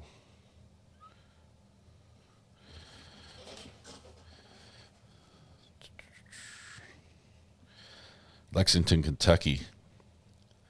The storms going through there are nuts. There's literally video of a student just being blown backwards across the... Holy cow. This is funny. Well, it's not funny. I hope they're okay. It looks like almost a tornado came through there. Oh, maybe there was. But when I was in college, Weber State University, we had a huge storm, an east... It was one of those eastern downslope winds where there's like a cloud that just rolls on top of the mountain line, and it's like a big rolling pin, and wind just gushes down this fast wind gushes down the slope of the mountain and the canyons. And my school was at the bottom of one of those, and we had trees snapping and ripping out of the ground things. I went out with my camera rolling. So I've got my little phone, my iPhone. I think it was an iPhone 3 or 4. I forget what it was back then. And I go out there, and I'm literally getting blown down the stairs, holding onto the railing, and there's an officer out there, and he's standing about 6 feet away from me, and he's yelling, and he's pointing, and you can't hear a word. It's just wind. And he was telling me to get out of there because they were worried the bell tower was going to collapse, and it was crazy, and I was right in the way. But windows are blowing out on the. So I filmed that. I'm just going to class, right? I'm filming this, and I got to class, and I took the video and I posted it up on YouTube. But I posted it on because I was the chief operating officer for the news for the channel there on campus. Then I posted on their channel, and by the end of class, I had messages from like CNN and ABC and NBC and everyone like, "Can we use your video?" And so I had one of my editors I gave her permission, saying, "Yes, tell everybody yes, give them a permission. Just ask them to tag me on the video, to link me, put from, courtesy of." And every single person that used that video, it showed I saw it on CNN later at work. It was crazy to see my own video on TV, but every single TV station that used it, every single one of them got my name wrong, or didn't give me credit at all. It was the funniest thing. All right, let's see. I heard a buffer sound in there somewhere. These tornadoes are no joke. These are crazy.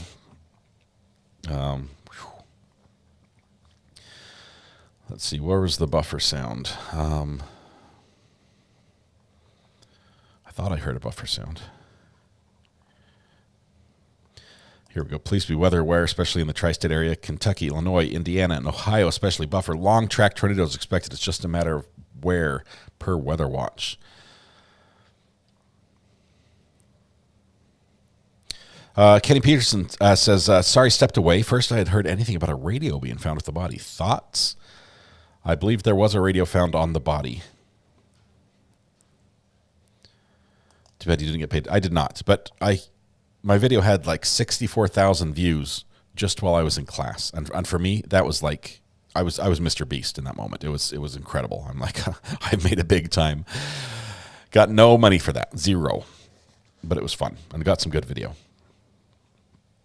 What's funny is news channels asking for permission is just a courtesy in most cases.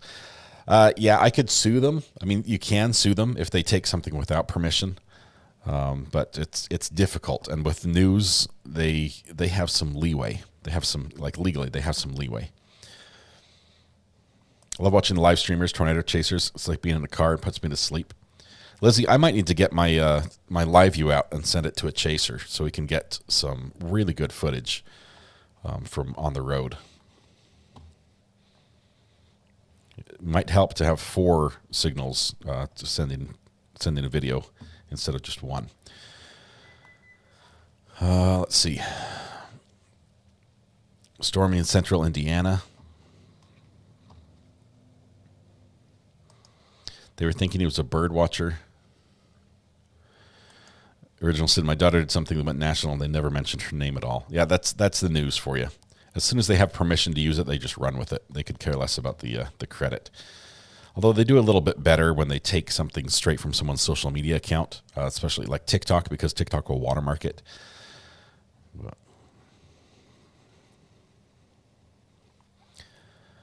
cartel bird watching. Let's see. Yeah, please stay safe if you got storms around here. We have, yeah, these storms are crazy. I'm looking at pictures, damage from the Kentucky area, and it's terrible. Carolyn says the storms are going to hit my part of Tennessee around 5 p.m. Yeah, wait until the hottest part of the day to hit us. Oh man, these are some bad ones.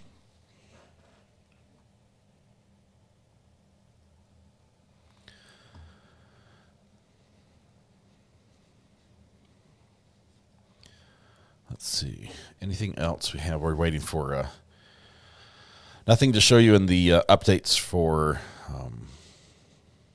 This is Chad Daybell. They're on break for jury selection still. Let's see. Looks good on her resume. I shot some videos specifically for a news channel. I gave him an exclusive, right? I didn't give it to anybody else. I literally shot the tape, and this was back when it was a digital tape, but it was still on tape.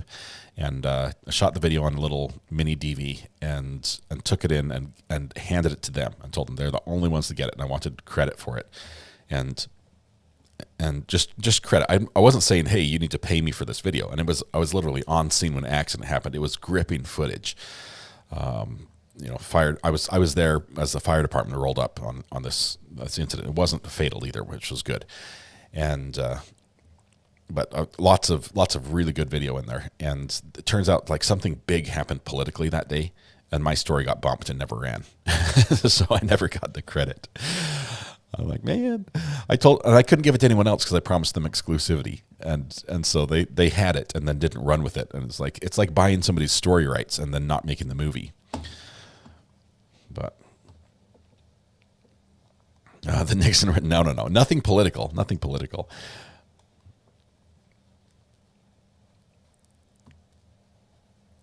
Let's see.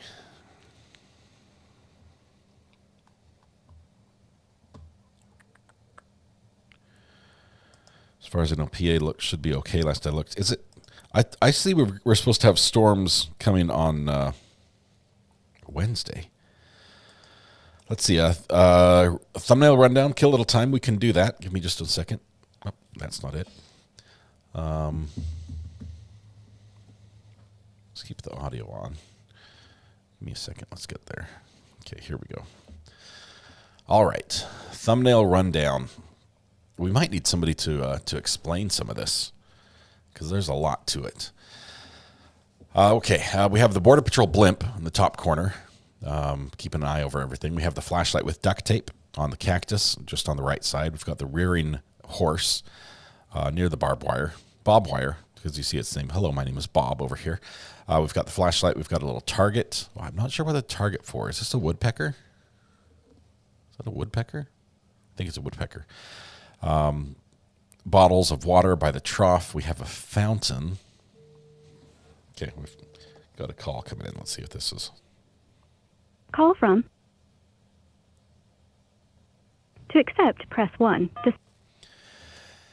Hey, this is Recovery Addict. Who am I speaking with? Hello?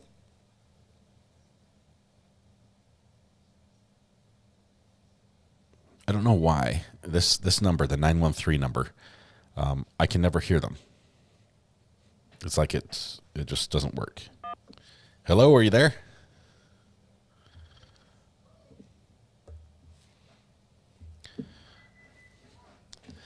Okay, so we got some law books. So I don't know why that doesn't work, but it just never connects. Steve, it's you. It's not connecting. I can't hear you. I can't hear you for some reason. No number on the jury questions. Counter 16. We'll add it. We're gonna see if this. Okay. Call from Hello, this is Scott. Hey, can you hear me now? I can hear you now. It's working. I'm calling you from my work line again, so don't call back asking if all right. Anybody was trying to reach a YouTuber. Sorry. That was funny last time. All right. That was very funny when I saw it in Teams. Yep. I think, okay.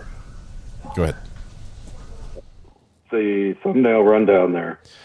What were you seeing as a woodpecker? There's next to the target, there's a cactus with a target on it, and the small cactus next to it has something sort of like peeking around the outside. Yeah. That was a sneak peek at a juror. Oh, okay. Sneak peek. Oh, he's peeking around the edge. Okay. So Peeking around the edge. What about this? What about this fountain? The fountain is the waterfall sound when we okay. go on a break or when they go on. Okay. Got it. And I just added the bees to all the law books there. Have you seen the judge? He took a marker. He's like, "This is mine. Judge B owns these books. Don't take my books." Yep. Okay. Break time, lunchtime. We've got the barn. What's the R above the barn? That, if you look at it, I don't know if you can zoom in on it at all. I'll try. But it is a wooden or a board R for the border. Ah, border. And it's got a hole in it. It's got a hole in it. Yes, appropriate for this trial, yes. Yeah. We have, let's see, the jury question counter. That's sort of self-explanatory. This little road and everything around here next to the barn. That is the arroyo. Okay. Also the yellow brick road. And right next to that, the washing machine is the wash. Mm-hmm. And we've got the backpack. And then you've got the backpack, binoculars, fanny pack, binoculars. I added this this hat with on top of the ladder. I added that because one of the witnesses said that this LiDAR scanner, whatever their scan was, they put a magic box on a stick and it just takes pictures. So I added the magic for that. The ladder is the ladder over the fence, the second fence. Mm-hmm. Bob, named Bob. I got barbed wire. Yep, makes sense. We've got the smoker. A lot of stuff in this bottom left-hand corner. A lot going on down here. Yes. So down here we've got the AK and the shells sitting next to it. Yes. By the potential, if there was a cactus sitting there, if it potted, would that have obstructed the view? With a hidden pickle. Or the path. Oh, you found the pickle. Darn. I was wondering how long before anybody saw that one. The rocking chair, defense attorney with her megaphone. And the headphones are for the sidebars. What are the slippers? And the then pink slippers. Those are carpet shoes. Shoes with little carpets on them. Okay, got it. We've got the compass that's off a little bit. Mm-hmm. Concerned about vigilantes. Yep. What's this all? There's a whole sporting event going on back here in the background. So the whole confusing distance as to whether it was what kind of football field. Thinking, American football. Oh wait, he's talking about soccer. Yeah. We have tape measures and rulers and a few different tape measures because nobody agrees on the same distance. Everybody's measuring differently. Then we have all this overseen by a drone. We have the drone footage. And, well, if you notice the tree back there with the broken branch. Oh, I see that now. Yeah. Okay. There's our tree. We have as the crow flies. The first witness had a foam star, like a stress ball with him. And we have a butterfly. And that's also up in the star is up in the sky as well. Thought about putting a moon up there, but that didn't look right. Okay. There was a lot of confusion at the beginning whether this took place in the middle of the night or in daytime. So just kind of threw the star up in the sky for that. And then the judge's story on the butterfly. Yes, the judge's story on the butterfly. That was a good example for expert witnesses. And then we have Lucy. Brandy would love that. There's so many dogs you can choose from, and I was like, hey, I found Lucy. Yeah. Lots of stuff. This is like the working area down here where you guys are working with stuff. But this looks great. Steve, you guys have done a great job. And of course, we've got the comments over here. I'm going to send out the link just for people who can view this only. We're not going to let any more people in on the editing. I think that's going well. You guys are doing a great job. But I'll send out the link for people to view only, and then we'll go from there. Steve, thank you very much. Appreciate the call in. Thanks for figuring out the phone. You're welcome. So, all right. You're welcome. Yeah. I don't know what's going on with my phone calling a Google number. So, yeah. Yeah. Okay. It's probably my end. Thanks a lot, Steve. Appreciate it. All right. Bye. Bye. That's awesome. Love the walkthrough and all the explanation there. Let's see. Let me get a quick little share a link for public view link. There we go. Copy. Okay. And now, is it not working? Do we lose our... Sir, you're charged with especially... That's not what I wanted right there. There we go. Okay. Let's see, I'll put this over here.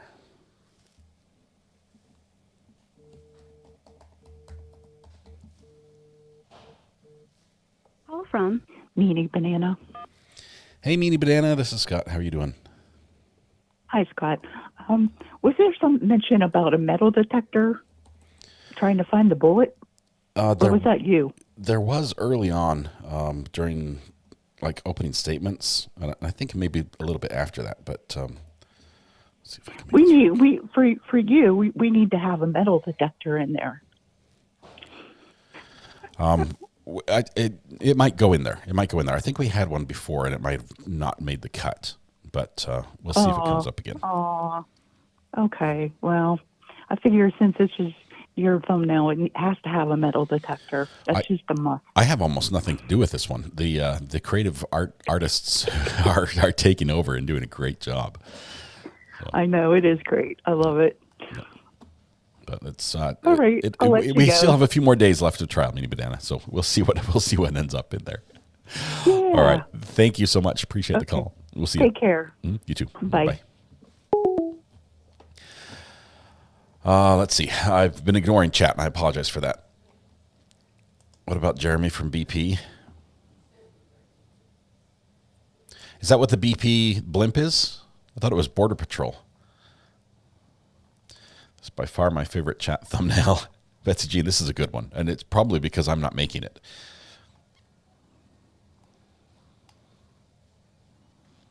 Brown dog by the pergola looks like my doggo, says Red Pen.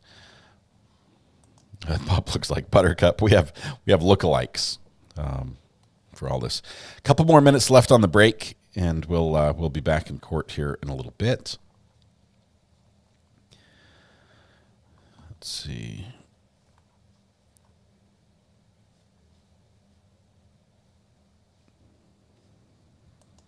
That's why I took this challenge in retirement.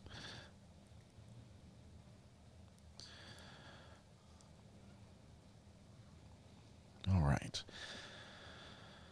I'm a little concerned about the weather, and I want to sort of keep an eye on that at the same time. But I've got devices doing a million other things. Chad Daybell's, I think they're still back in jury selection. They're back already because they take shorter breaks. Let's see what they have. And weigh them appropriately. Yeah, it's terrible audio. It's really terrible audio. Hopefully the trial itself gets a little bit better because the jury is just not mic'd very well at all. And you've got people who are very quiet and lawyers who are not using the microphones there. It's been I think the judge really, him taking over the video and audio has done everyone else a great disservice. What was the ladder representative of chat? The ladder was actually, there's a ladder in the fence. That's how the police got over the fence. The first or the second fence by the horse.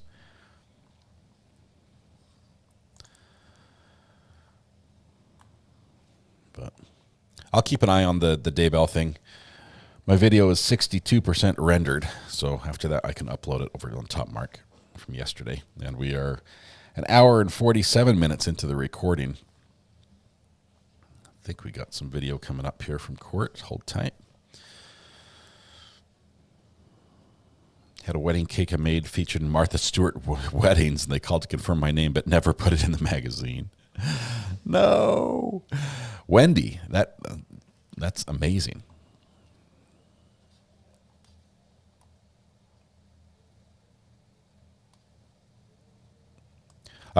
Chris Wallace says, in my opinion, the vigilante sign should be removed. Zero evidence so far that Mr. Kelly shot him. I think there was just testimony about vigilantes, and I'm trying to remember where that came in, but somebody mentioned vigilantes, and that's why I put it there. Not that it was specifically him. If I misconstrued that can definitely go for sure, though, because that's one of the items I suggested early on. Love the flashlight tape. Little duct tape with flashlight. All right, waiting to fade up from black. We still have nothing from court right now.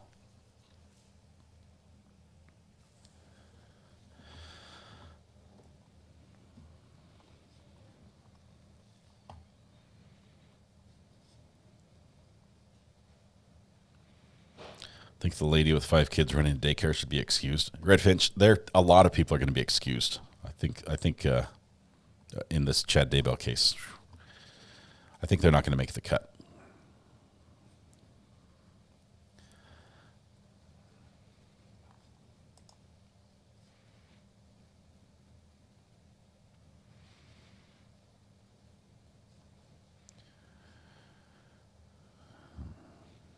Let's see.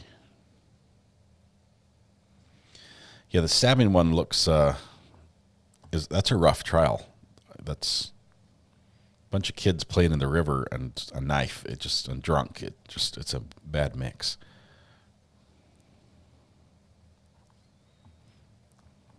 Okay. Well, what should we do in our spare time? These courts take long breaks.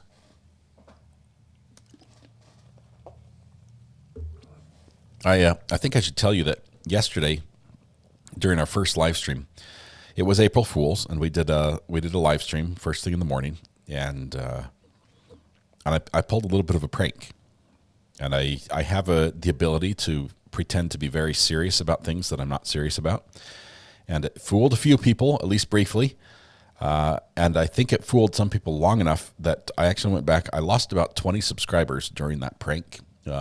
So 20 people might have thought, I'm done. If he's not doing true crime, I'm out of here. And they left. So if you missed the prank yesterday, it was a prank. It was funny. Thomas hasn't told me yet what he thinks about the podcast going straight politics. But that was also a prank. That's not going to happen. Need a game to play during the breaks. Could do that car game. Greener says, I'm still fooled. Looking forward to it. That was a prank. Resubbed. Thank you, Adam. Appreciate that. But yeah, it's probably the biggest unsubscription I've ever had during a single live stream.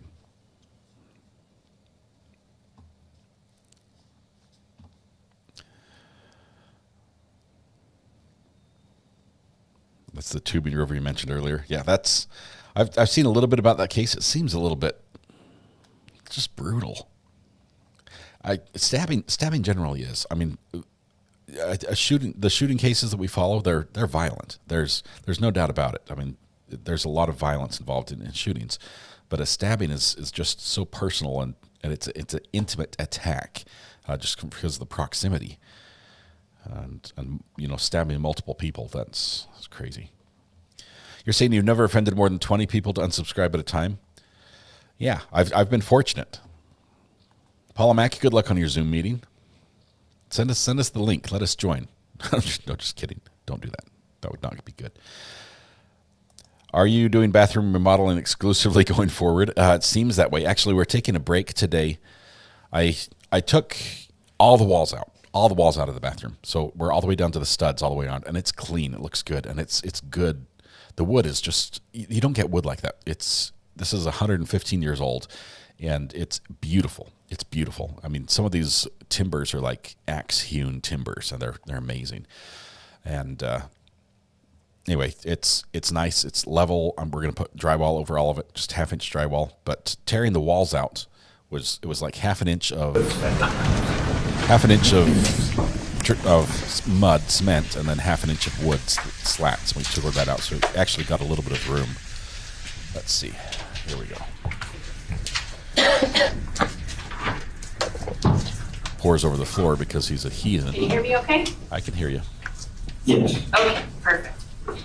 Okay, so I just want to go back to, you responded to the first call that happened in this case earlier in the day, is that right? Yes. But that was just very briefly, you sort of touched base with Sergeant Garcia and then you were done, is that right? Yeah, I remained there a few minutes, so. Okay, but you'd seen the property and you knew where it was from going on that first call, right? Yes. And then later in the evening, you are doing Operation Stone Garden near Duquesne Road, correct? Yes. I think you said that you were on a Forest Service road that connects with Duquesne Road, is that right? Yes. That Forest Service road, is that to the east generally of Mr. Kelly's property? Southeast probably. It's on the east side. So Duquesne Road generally sort of goes west to east, right? East-west? Duquesne Road? It's on the east side of his residence. The Forest Service Road, right? Duquesne Road. And then Duquesne Road has several dirt roads or Forest Service roads that start from it. And those kind of connect up with each other and eventually go to the end of the wall, is that right? Some of them, the one where I was at, it's one of those that leads to that area. Okay. That's not on Mr. Kelly's property, correct? No. That's some distance away from his property, correct? It's a Forest Service road, so. Do you know how far away it is from Mr. Kelly's property? No, you can't see I wasn't able to see look for the house from there. I was just on that road. Okay. And it took you some time when you got the call to drive out to Mr. Kelly's property, right? Yes. About how much time, do you remember? Probably a little bit more than 10 minutes. And so the Forest Service Road is about a 10-minute drive away from Mr. Kelly's property, more or less? Yes, because like I said, it leads to the border, so I was farther in on that road. Okay, so you go back to Duquesne Road and then over. I gotcha. And when you get to Mr. Kelly's property, you turn on your recording, is that right? Yes. Why did you turn on the recording that you had with you? To get the facts, the initial facts. What kind of a device is that? Is that something you carry with you or something you leave in your car? It's all it should be recorded probably an inch to 3. It's not a body cam, correct? No, it's not. It's not something that you wear on you when you answer calls, No. right? You carry it with you in your car?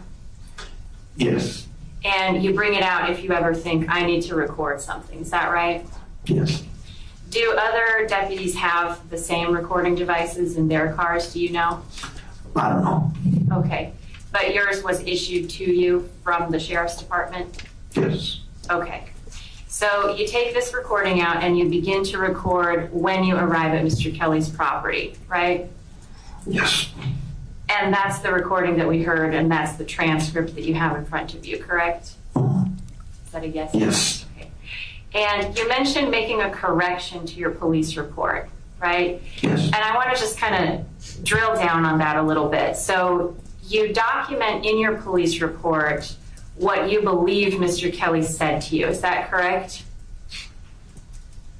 I document what I heard of the recording. Okay. So when you write this police report, this is January 30th. Do you remember when you wrote your police report? I wrote it probably the following day, maybe 2 days later. And when you were writing that report, did you listen to the recording or were you writing this from memory? No, I listened to the recording in order to put in what he said. Okay. And in your report, Patricia, you have do you two have YouTube it in front of you accounts. by any chance? You have two different YouTube And if you don't, I accounts. can show it to you. But in your report, it says, I asked him, meaning Mr. Kelly, I asked him if he shot him, and he said he had no idea. Does that sound like what you documented in your report that you later had to correct? Yes. Okay. So how did you become alerted to the fact that this was wrong? What you wrote down in your report was wrong and you needed to correct it. Because I had a transcript, which is the one that I have here in front, that I reviewed later on at the county attorneys, just to make sure that everything was correct. That's where I saw the discrepancy. And that's a pretty significant discrepancy, correct? Yes. Because originally you wrote down that Mr. Kelly stated in response to your question, did you shoot this person? He stated, I don't know, essentially. That's initially how you documented that in your report, right? He said he didn't know. That's what you documented in your report initially, correct? I don't have the report with me, so I Do need you to want to see take a if look at it's... it? Can you pull up on his screen so he can take a look at the report? And you should be able to see it on your screen in a minute. And it's in the second paragraph there.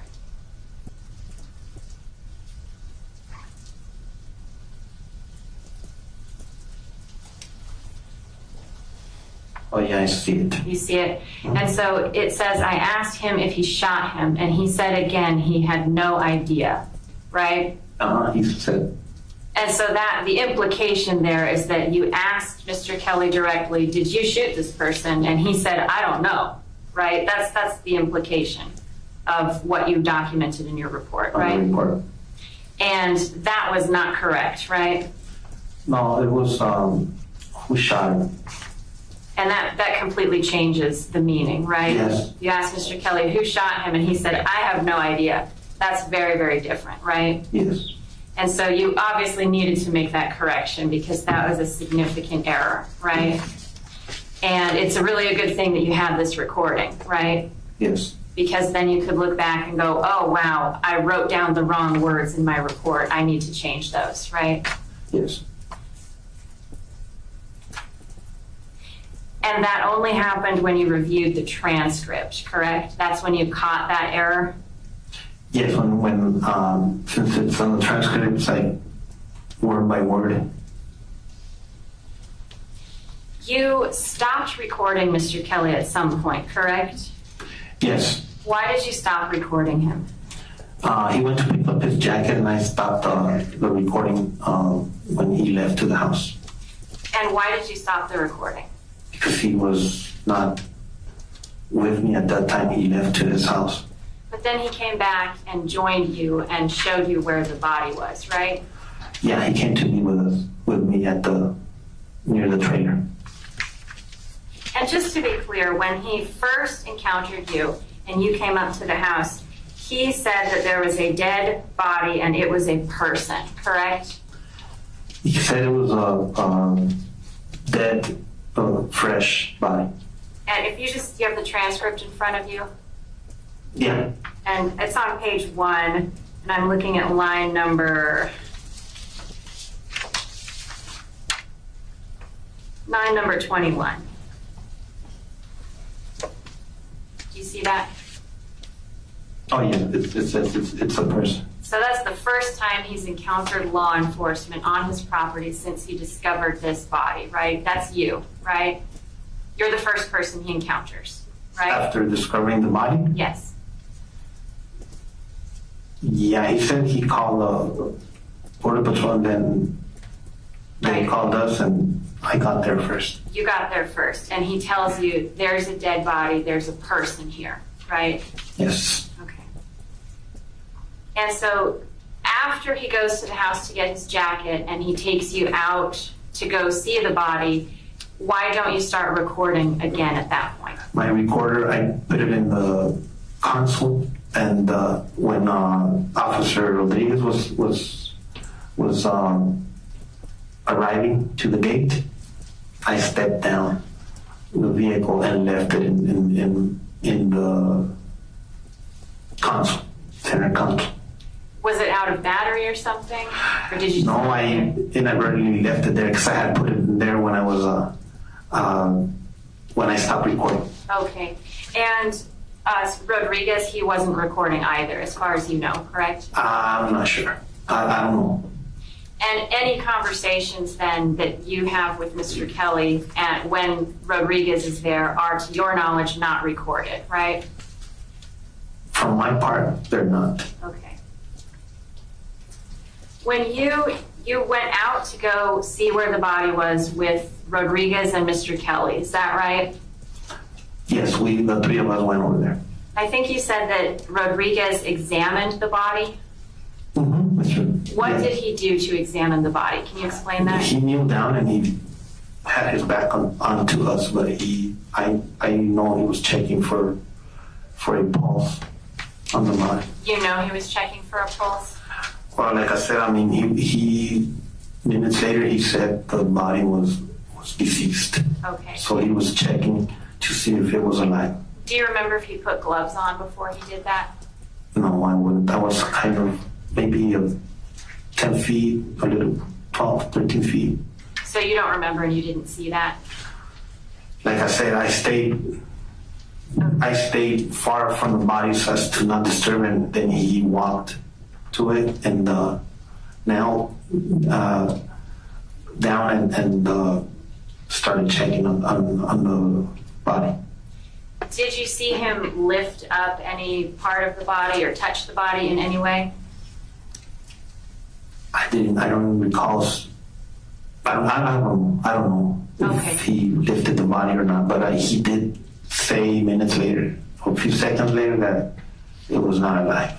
And you don't recall if he touched the fanny pack or the backpack or anything like that either, right? Okay.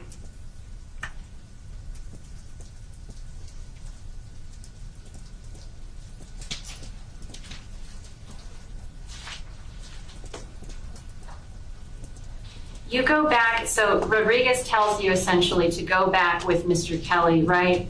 And to go wait somewhere away from the body? No, he tells me to go with him so the dogs can be secured. Okay. The dogs and you and Mr. Kelly then leave the area. Do you know if anybody, whether Rodriguez or you, did anybody look for tracks around this body? When I left with the dogs, I didn't come back to the scene. So I'm not sure who looked for tracks or if Sergeant Rodriguez did or I don't know who. But you didn't look for any tracks? Not me. Okay. What were the dogs doing around this body? Could you observe their behavior? I do remember when we were walking towards the body the first time to see where it was, one of the dogs went to the area when we were walking and kind of sniffed around that's what I remember. The dogs were not sitting next to us or anything. They were there, but that's the only thing I can recall when we were heading there, that one of the dogs was in the area kind of stopping and sniffing, but we were still walking to the body. That's what I remember. Okay. And then you wanted to move the dogs away from the body so that they wouldn't contaminate the crime scene. Is that right? Yes, Sergeant Rodriguez told me to move it, that we take him to the house. I gotcha.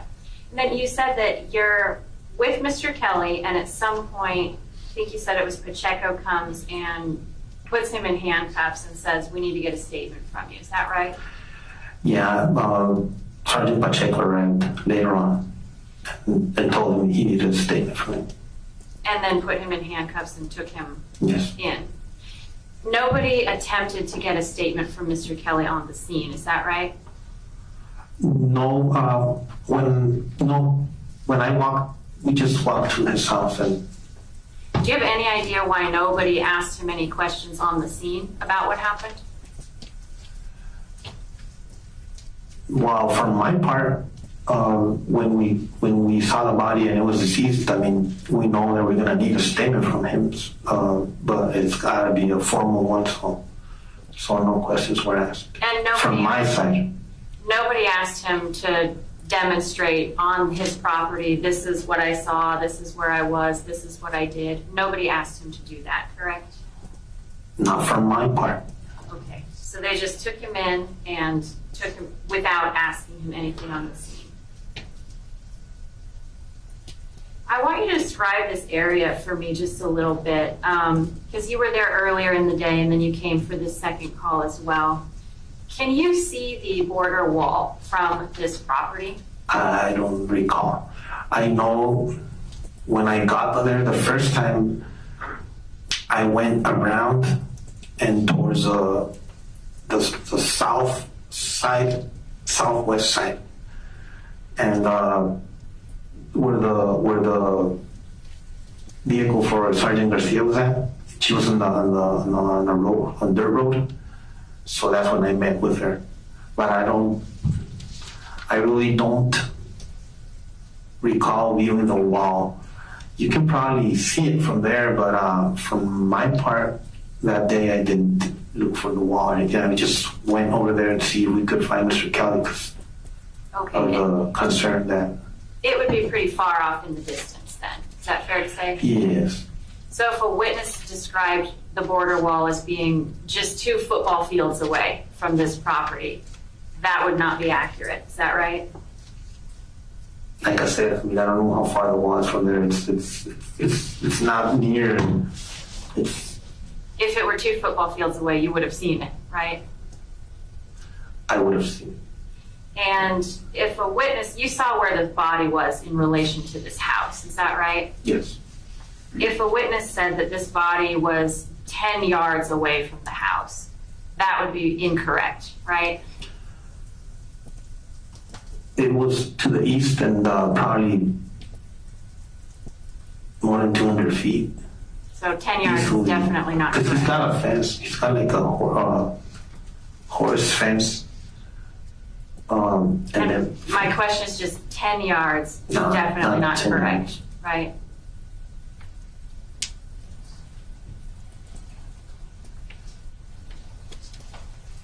When you were on the way, when you were responding to this call, did you receive information that you got from dispatch prior to arriving? They said that Mr. Kelly said he had struck something. That's all I remember from them. And I headed straight over there from where I was at. And you heard that on dispatch, so that was in your mind when you're out there. Mr. Kelly said he struck something, right? Yes. Did you later learn that that was not accurate? That he had struck something? That Mr. Kelly had never said he had struck something?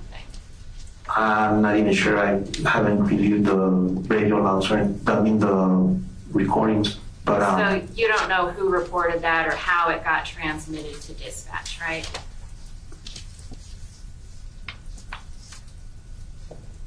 You don't know, right? No. I know they said it was from Border Patrol. Okay. So Mr. Kelly calls Border Patrol calls dispatch, and then dispatch puts something out to you, correct? Yes.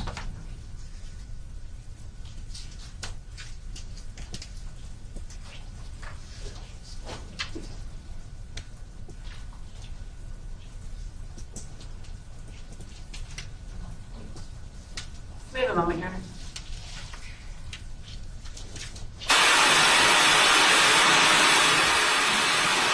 Ouch.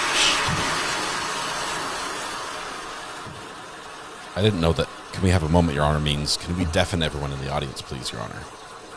See, I didn't draw that connection between the two.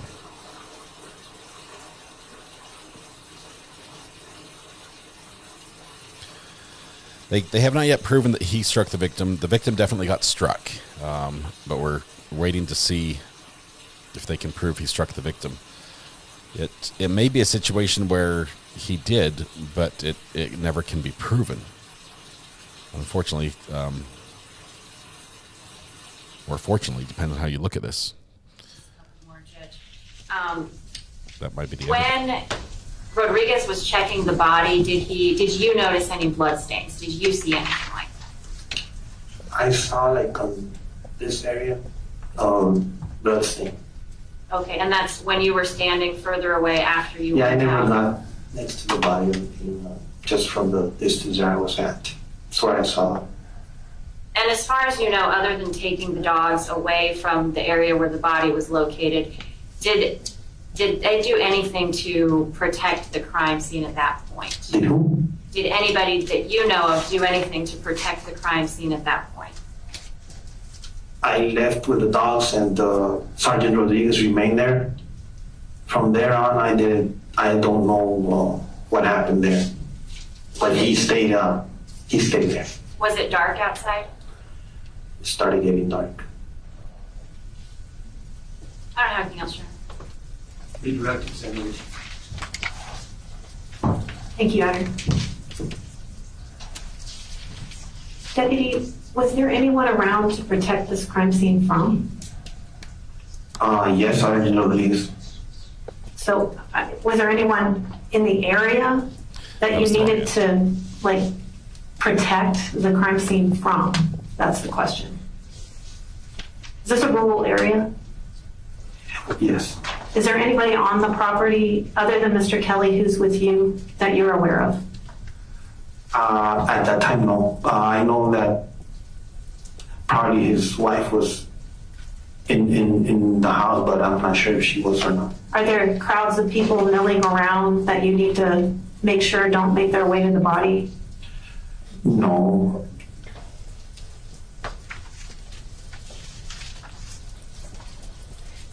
And you just pointed a minute ago during cross-examination to where you saw a blood stain on the victim. Could you point to that again? To where? Where you said you saw the blood stain on the victim. Somewhere in this area. Can you stand up and show the jury, please? Possibly this area. The body was laying face down, so I was able to see from where I was standing, which was not next to the body. I was a few feet, but I did see some stain in this area. I mean, I'm not sure if it was right in here or here, but it was on the right side. So somewhere on the right side, and tell me if I'm describing this correctly, you're describing sort of in the torso area, is that right? Either on the side or in the back? Torso area, on this, like? The right side of the torso area, either on the side or in the back, is that right?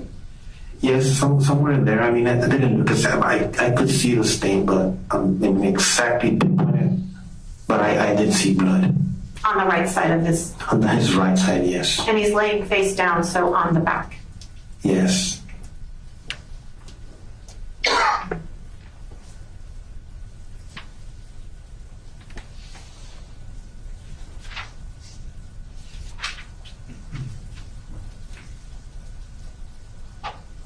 And the issue with your report, you corrected that, is that right?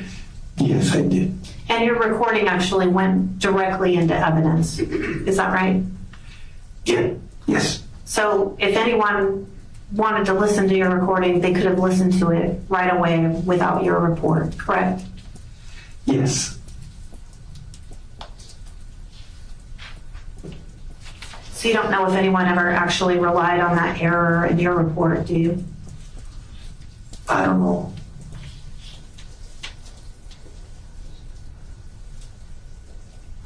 Does anyone at the Sheriff's Department have body cam? Not that I know of. And did they at this time on January 30th of 2023?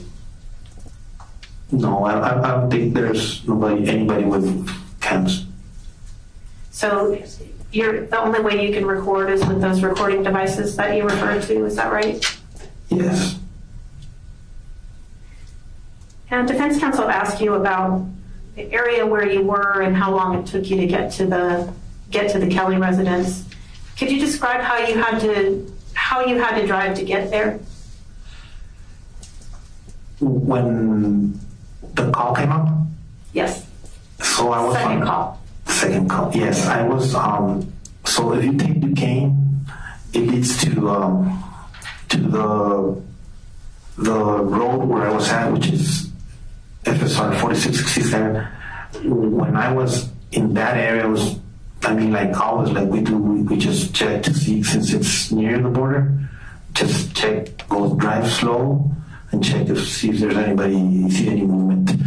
So I was quite in. I don't remember how much further to the from Duquesne from that. But when I heard the call, I was like looking out, and then I started coming back. Okay. To the area, and then you have to drive on Duquesne, then on Keno Springs, then on Sagebrush, then towards the house. So it takes several minutes to get there. So it's kind of a roundabout way to get back to the Kelly residence? Yes. The Forest Service, or the National Forest, is that adjacent to the Kelly property? Yes. And does the Forest Service road go along the area adjacent, not exactly adjacent to the Kelly property, but near the edge of the Kelly property? Yes. It's probably south of the property or southeast, but because they turn around, they curve around, and so I don't know where his property ends. Okay. But for sure, it's his property is in the area, but I'm not in the property. I'm like heading towards the border and those sites on the those roads that there's several of them, not just one. I mean, so let's talk they about interconnect. Let's talk about the main Forest Service road. Does that go north and south? Duquesne? No, the main Forest Service road. Does that go north-south? Do you know? I don't know because it curves around at some point, right? Yeah, there's curves. You gotta go and go down. Lots of leading or wash and then cross it and then keep going. But it's not. They're not straight roads. They're curved roads, and they interconnect with other service roads. I don't think I have any other questions, Your Honor. Thank you. Very well. Any questions? Any questions for this witness from members of the jury? Very well. I see none. Did you have a question, sir? Okay. I thought you were writing something down. Thank you. All right. Sir, you can step down. And is this witness excused? Yes, Your Honor. Thank you. You're excused. Thank you. Next witness. State calls next witness. And the state calls Dr. Tim. Dr. Who?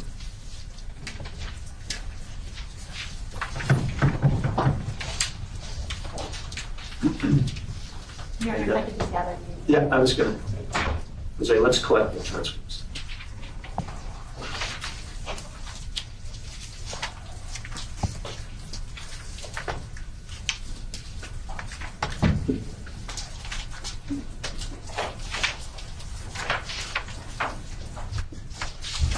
The medical examiner next. I don't know if the jury's going to catch on the leading. They would have to be basically true crime fans or have some. The record will show that we collected the transcripts that were distributed for demonstrative purposes.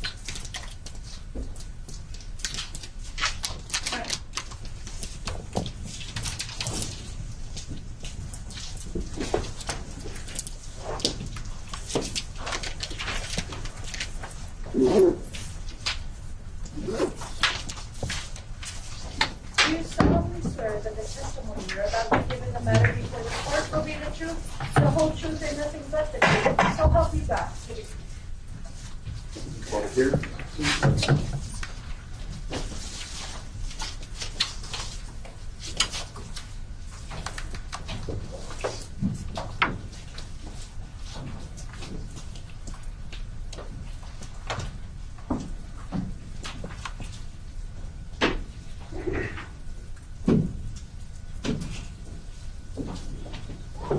This is going to be a much more polished witness.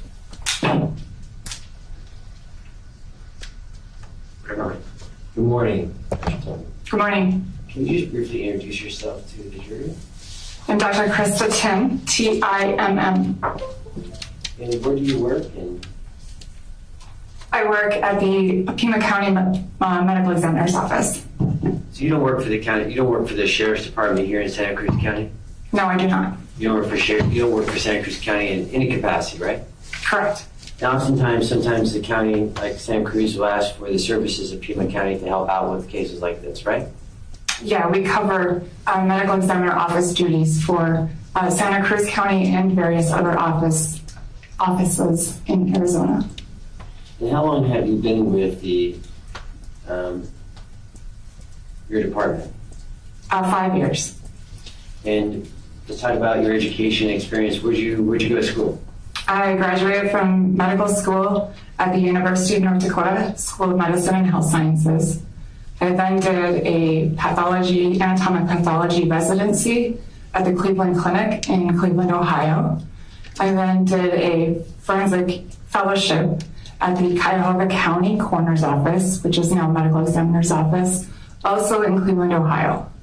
I'm board certified in anatomic and forensic pathology. Well, how'd you get into this line of work with autopsies? Through pathology training. I guess I was initially exposed during my medical school training. One of the pathologists there was responsible for covering the autopsy service. And so I was in medical school when I first saw my first autopsy and kind of just found pathology and forensic pathology through exposure. It's just a curious question of how people come into the careers they are at, so that's more of a curiosity question. How many autopsies have you done in your 5 years at Pima County? I don't have a number, but I typically am responsible for about 400 cases a year. Not all of those are going to be autopsies, though. What are some of the other cases you work on? External examinations. So if someone has trauma and they've survived it long enough to make it to the hospital, where they're able to make diagnoses through examination and imaging, such as a motor vehicle accident or something along those lines. So if the trauma is well documented, that would still fall under our jurisdiction for determining cause and manner of death because it's not natural. But an autopsy wouldn't be required most of the time for something like that because the injuries are documented. So the purpose of, would it be fair to say the purpose of an autopsy is to determine the manner and cause of death?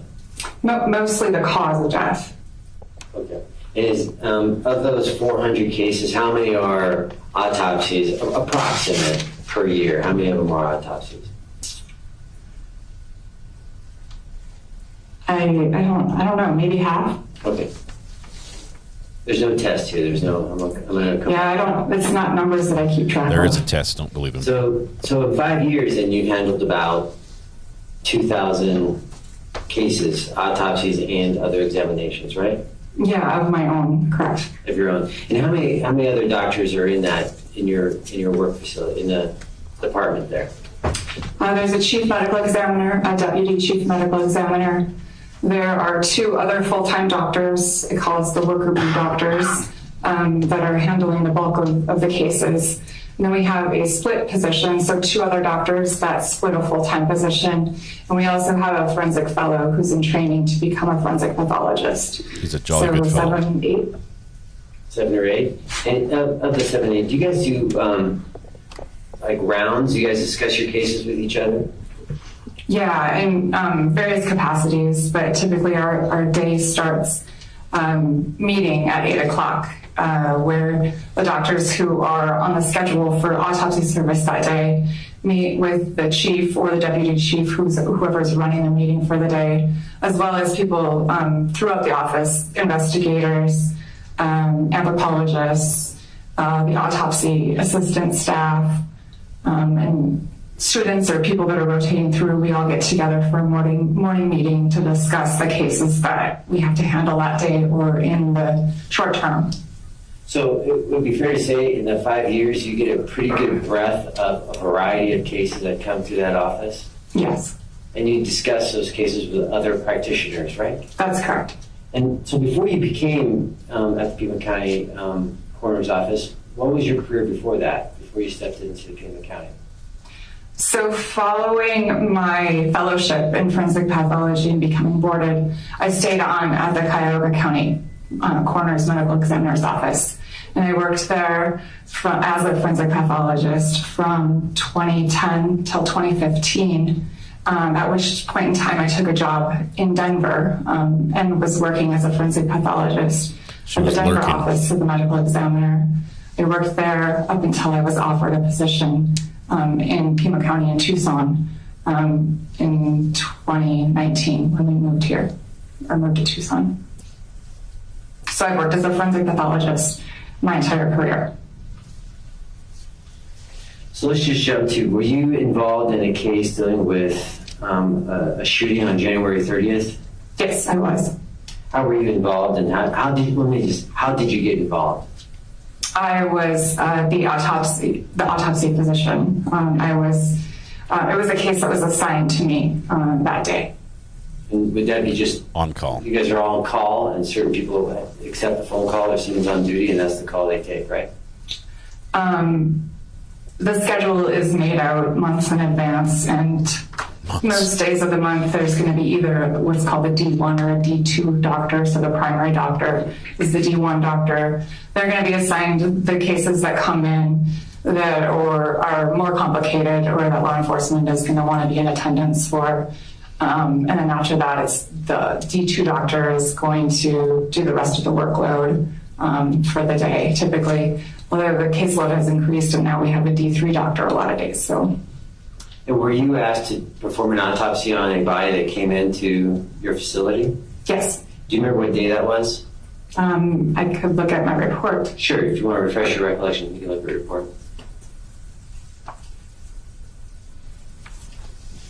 And just for the record, that's going to be Government Exhibit 14. That's right. On February 1st, 2023.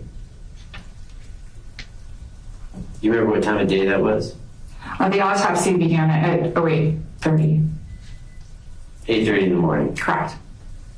Do you remember the individual's name that you performed the autopsy on? Gabriel Buitimea. I'm going to show you, just for us, not for publication, I'm going to show you a picture from your autopsy report. Do you recall that It'd be picture? interesting to see if she uses trajectory rods, because we had one witness testify No. against the use of them earlier in this trial.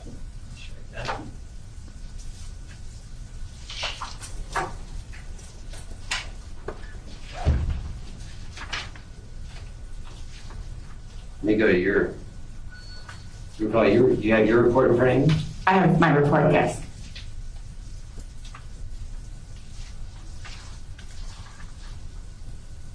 Who was in attendance with you during the autopsy? Myself, Detective Ainza, and Deputy Barba from the Santa Cruz County Sheriff's Office, and Chief Deputy Attorney Hunley from the Santa Cruz County Attorney's Office. And is witnessed by. And during your autopsy, walk the jury through what you do in an autopsy. So an autopsy is a medical procedure, typically for understanding the physiological or anatomic derangements that occur as to why a death comes about. It starts with an external examination in which we look at the outside of the body. We're looking for any areas of trauma, any evidence of therapeutic intervention, any scarring. We document basic body habitus, meaning the body length and the weight, looking at the hair, the dentition, fingernails, just an overall appearance of the body is documented through the external examination. During that process, we take pictures or allow for people in attendance to take pictures, documenting all the things that we see. And then we will move on to the internal portion of the examination, in which we're looking at documenting the same things, right? So we're looking for trauma, we're looking for evidence of therapy, We're looking for evidence of previous surgeries, really to gain an understanding as to why this person died. During that process, we also can collect fluids from the body, blood for toxicology testing, vitreous fluid, the fluid from the eyes for toxicology or electrolyte testing, urine, anything else that might be pertinent to the case that we're working on.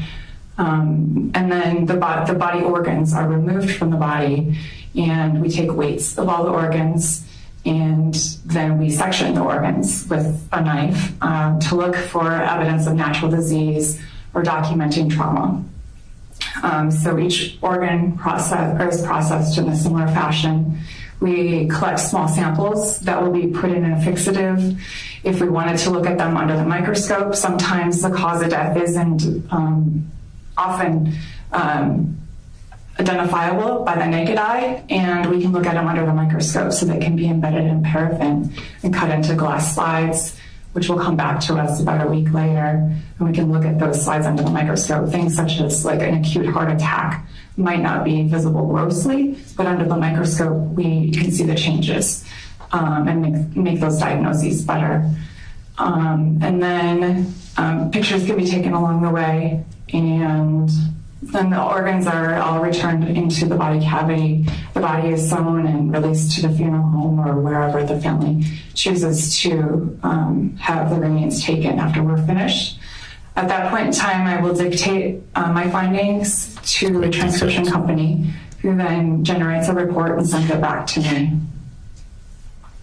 And then I wait for the toxicology test to come back, the results from that, slides if they've been processed, and take time and review all of that at the time when I'm ready to send the report out.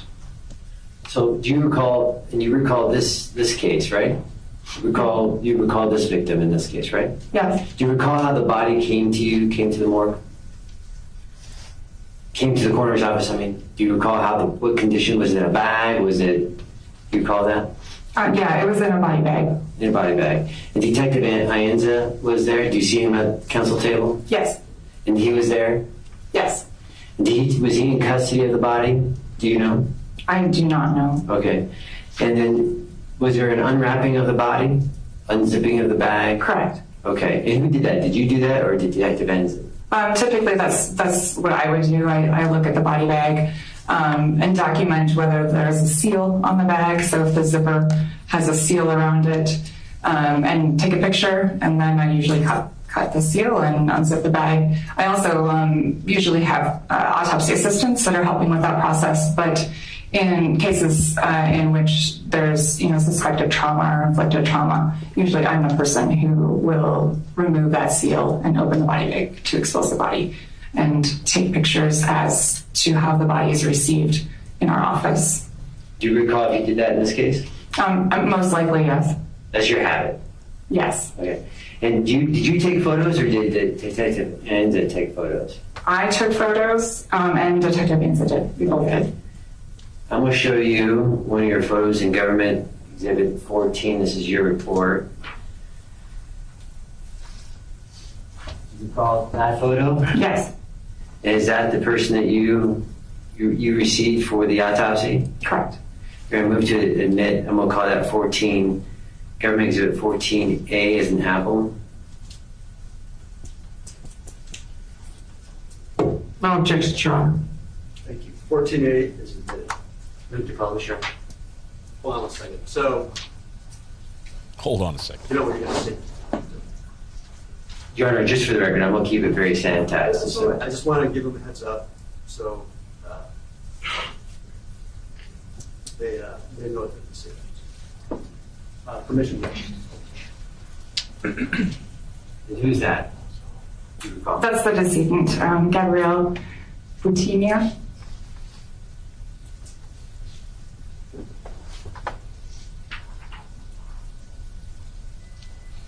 Judge, like, be careful. Don't show those pictures in my courtroom.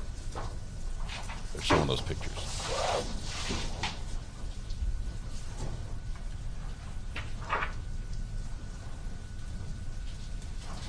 I'm going to show you a side photo Government Exhibit 14B as in boy, just for. Recall that photo? Yes. Is that the same individual? Correct. Your Honor, move to admit Exhibit 14B into evidence. No objections, Your Honor. Thank you. 14B is admitted. Permission to publish. That's a side angle of the victim, the person you saw that day, right? Correct.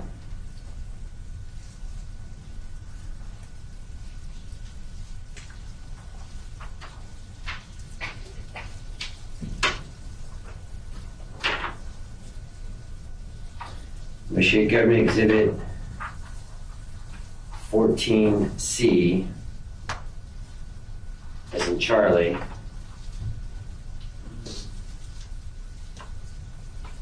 Do you recognize that photograph? Yes. We're going to move to admit 14C. No objections, Your Honor. 14C is admitted. Permission to publish. Let's walk through that. What do we see? What does the jury see in this photograph? At the top of the screen is the top of the decedent. It's the head and face. From the left lateral view. So they intentionally blur it? The neck and left shoulder. There's a tattoo on the upper outer left arm, as well as kind of in the midline, just under the neck, the notch of the sternum is the exit gunshot wound. That's the exit wound? That's correct. It's an intentionally blurred picture. A different angle. Not 14. By me, by the cameraman. Do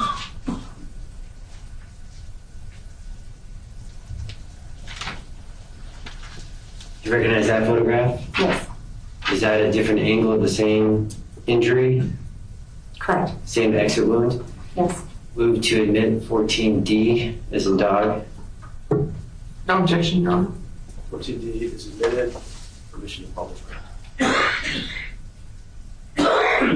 Is that a different angle, Doctor? Yes, this is similar area of the body, just from the right side of the body versus the left.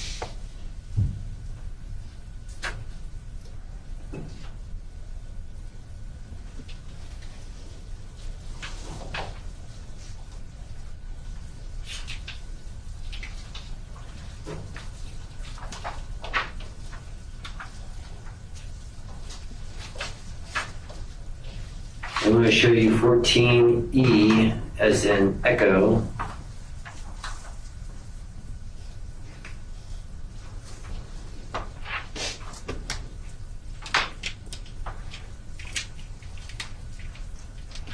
This cameraman's working double time. He doesn't deserve it. Do you recognize that photo, Doctor? Yes. Move to admit 14E as in To echo. admit the doctor. Just the No whole objection. doctor. 14E is admitted, and you have permission to publish. What are we looking at here? What's the jury looking at? So this is the back of the body. The first or the last two pictures we looked at were the front of the body. This is after the body has been turned over. We're looking at the right kind of back side. So the right arm is going to be towards the right side of the screen. The head is at the top of the screen. The feet will be at the bottom of the screen. It's all we see here is the waist. And then just under the right arm, on the lateral right back or the side of the right back is the entrance gunshot wound.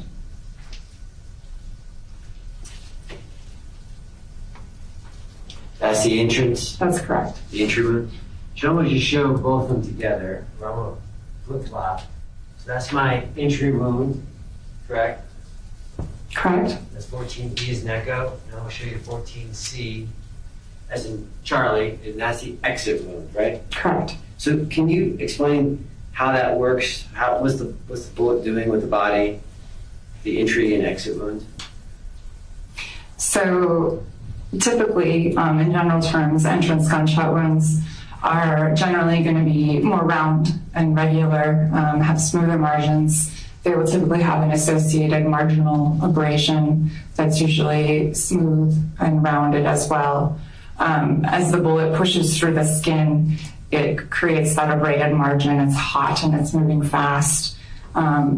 And as it pushes through the skin, it also pushes through whatever is underlying that skin. If it's bone, especially if it's flat bone, it can create a characteristic fracture pattern to that bone. So specifically the skull or flat bone being the sternum, sometimes ribs are also flat bones, in which as the bullet pushes through it, it causes what is called beveling, in which an entrance gunshot wound will have internal beveling, meaning that there's a punched out margin on the inside of that bone, versus an exit gunshot wound will have external beveling.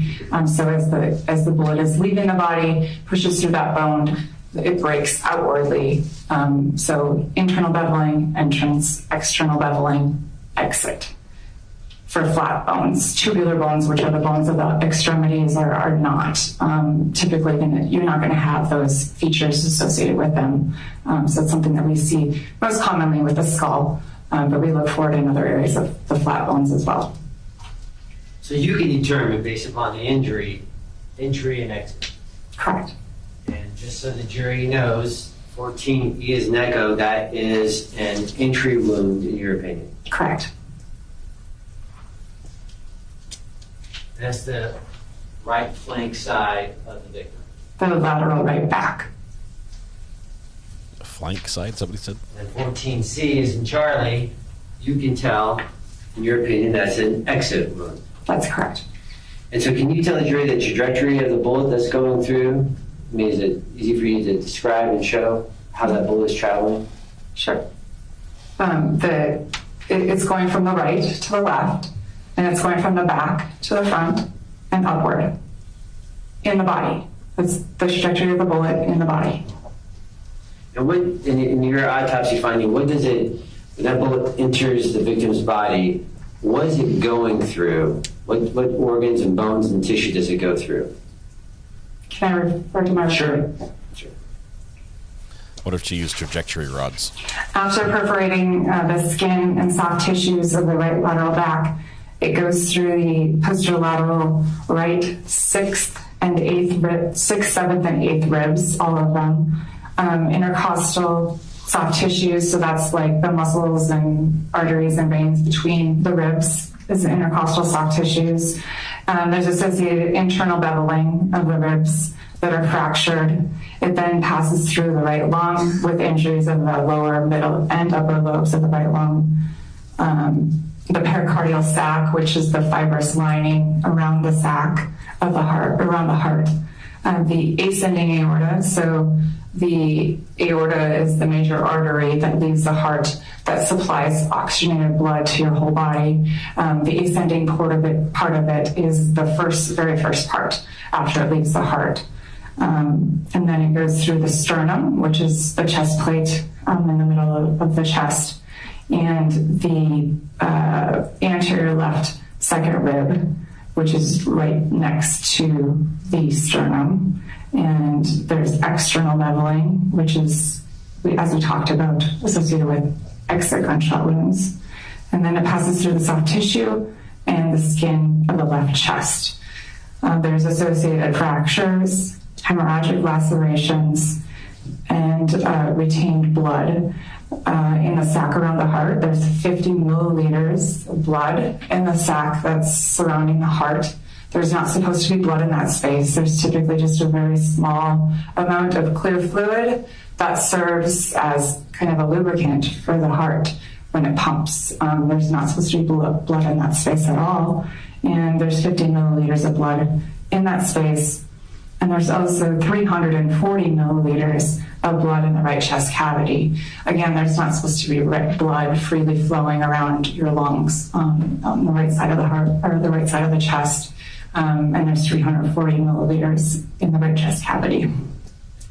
Would that be significant injuries to the body? Very significant, yes. And when you say there's blood flowing in the body, would that be like consistent with internal bleeding? Correct. This is the blood that is still within the body cavities that I'm able to measure at the time of autopsy. And just so we understand, bullets coming through the right lateral and it's coming out through the chest, mid-plate chest area, right? Correct. I'm going to show you Government Exhibit 14F.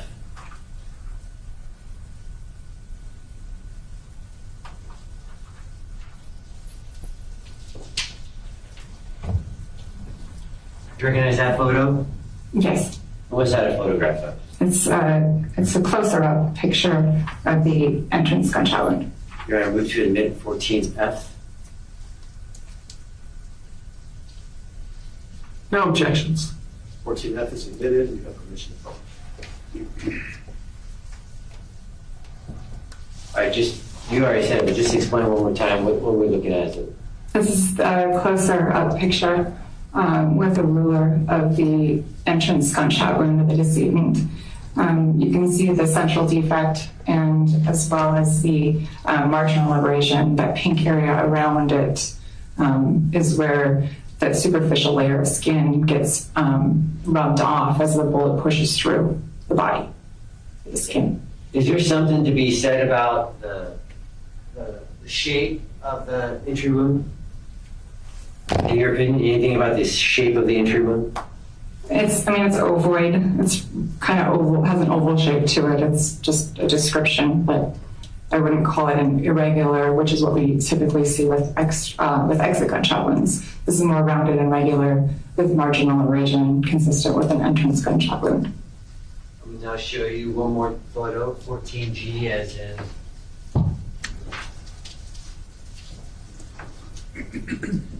giraffe. Recognize that photograph? She is in golf, not giraffe. And what's that a photograph of? This is an exit gunshot wound, the exit gunshot wound. You're going to move to admit 14G as evidence? No objection. 14G is admitted, and you have permission to publish. Walk the jury through what we're seeing on this photograph. This is the exit gunshot wound. It's more irregular. It's not as rounded. It has kind of angulated margins to it. Do you recall the age of the victim in this case? The age of this person? 48 years old.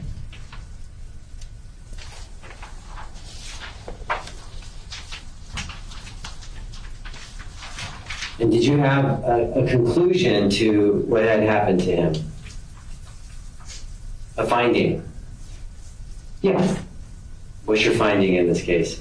Perforating gunshot wound of the trunk. Is that consistent with homicide? The manner of death is homicide, yes. Manner of death is homicide.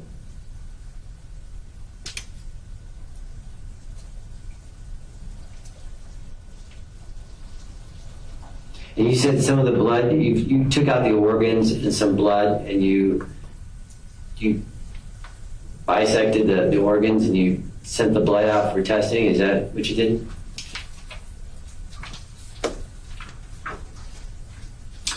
Yes. The organs were examined after they were removed from the body, and blood was collected at the time of examination. In addition to the fluid from the eyes and urine, and they were sent to the toxicology lab for a toxicology screen.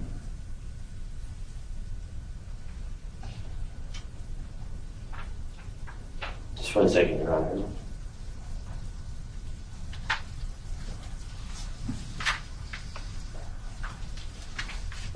As I'm looking, when you conclude your autopsy, what's the standard protocol we could do with the victim's body? The organs go back in, and the body is sutured, and I release the body after I've finished with everything. We've gotten everything we need. The body will be released to, typically it's a funeral home that the family has made arrangements with. Do you recall taking like nail clippings and hair and other items from the victim's body? In cases such as this, that's typically routine. It is done at the request of the investigative agency, and it's usually not done by myself. It's done by the people that are assisting me. Yeah, I'm going to show you. People assisting, This is like the only way I'm underlings. going to show, but I want to show you a picture of the of the injury, parts of the injury inside the body. All right, I'm going to show you what's been marked as 14H. You recognize that photograph? I do. And what's that a photograph of? It's the right chest cavity from the inside after the lungs and heart have been removed, and the lining over the inside of the ribs has been removed. So the pleura is that lining across the lungs that we strip it away. And then it shows the area of fractures on the right lateral chest, the rib fractures specifically.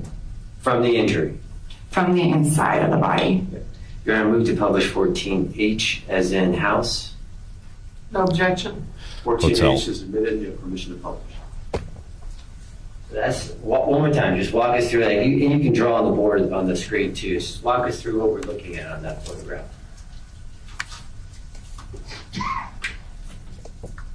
Can you draw on it? Maybe. No. I haven't tried. There you go. Okay, so this is the vertebral column here from the inside of the body. So your spine, his spine. These little yellow white areas are going to be the ribs. And the pink between them is that intercostal soft tissue, mostly muscles, nerves, arteries, veins. And so the lungs and heart have been removed. This is the area of injury. So on the outside, we saw the skin entrance gunshot wound. This is looking at the inside of the wound. And here you see these irregular areas. These are all fractures of those ribs on the right, as well as it shows the external beveling on the ribs that were injured by the gunshot wound, the bullet. Did you find in your autopsy, did you find any fragmentation of any bullet inside the body? No. You find any, you know what the difference between a full metal jacket and a hollow point is, for example? If you don't worry about it. I'm not a ballistics expert. I have a general idea, but it's not my area of expertise. But there's no bullet fragments found in the victim's body, was there? That's correct. And you're familiar with gunshot wounds? Yes. Of the 5 years you were with Pima County, how many gunshot wound autopsies do you estimate, how many you've worked on and been consulted on? Too many. Too many? Too many. In your opinion, have you seen the difference between, say, a handgun injury versus a long rifle or longer type gun? Yeah, I mean, I've seen shotgun wounds, I've seen rifle wounds, I've seen a lot of handgun wounds. But yeah, I mean, probably 100 just homicides. Most of those are going to be gunshot wounds, and that doesn't even include the suicide gunshot wounds that I see, which are many more than the homicides.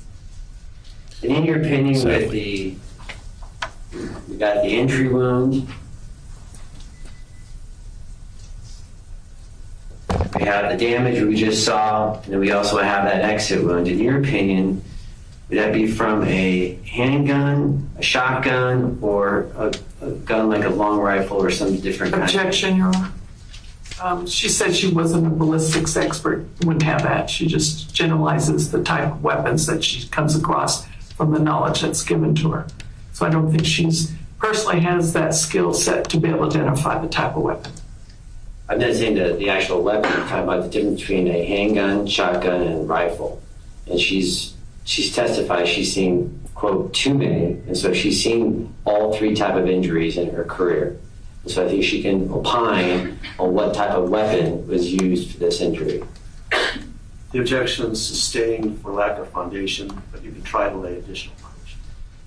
Dr. Tim, of the homicides that you've dealt with, or including the suicides, they've used Sally said most of them were gun related, right? Yes.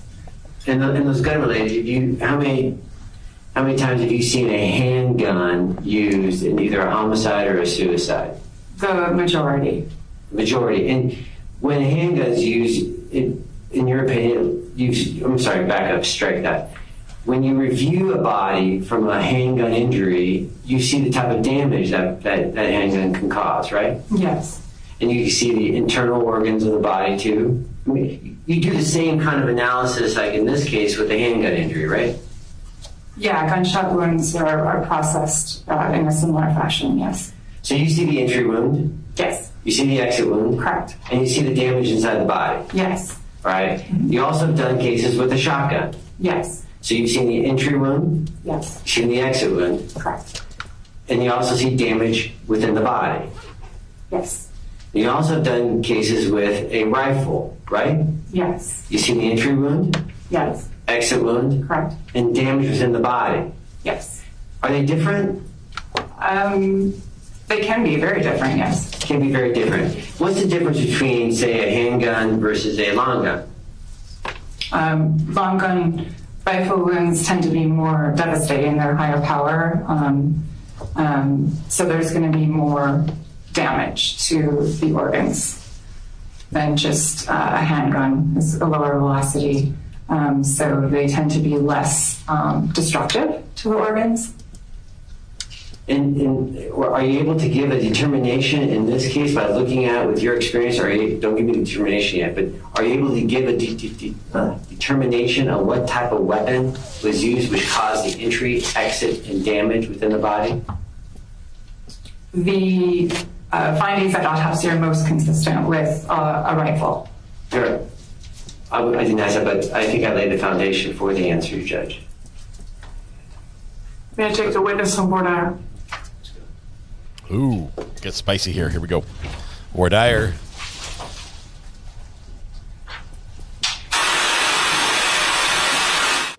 Okay, that's not what we want. We don't want noise. We want voir dire.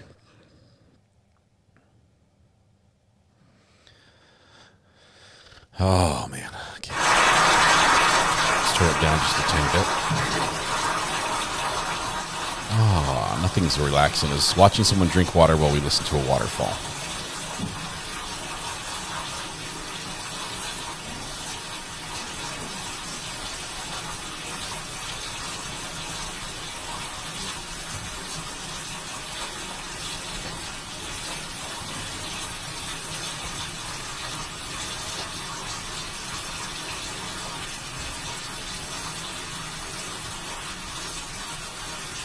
Still just chilling. Why don't we get the voir dire? Let's kick the jury out. It does seem that her earlier testimony, where she said she is not a ballistics expert and doesn't know much about bullets, contradicts what she just testified to. How am I looking down at seeing everything? I can watch. I've got multiple screens, and I'm trying to monitor a couple different things at this time.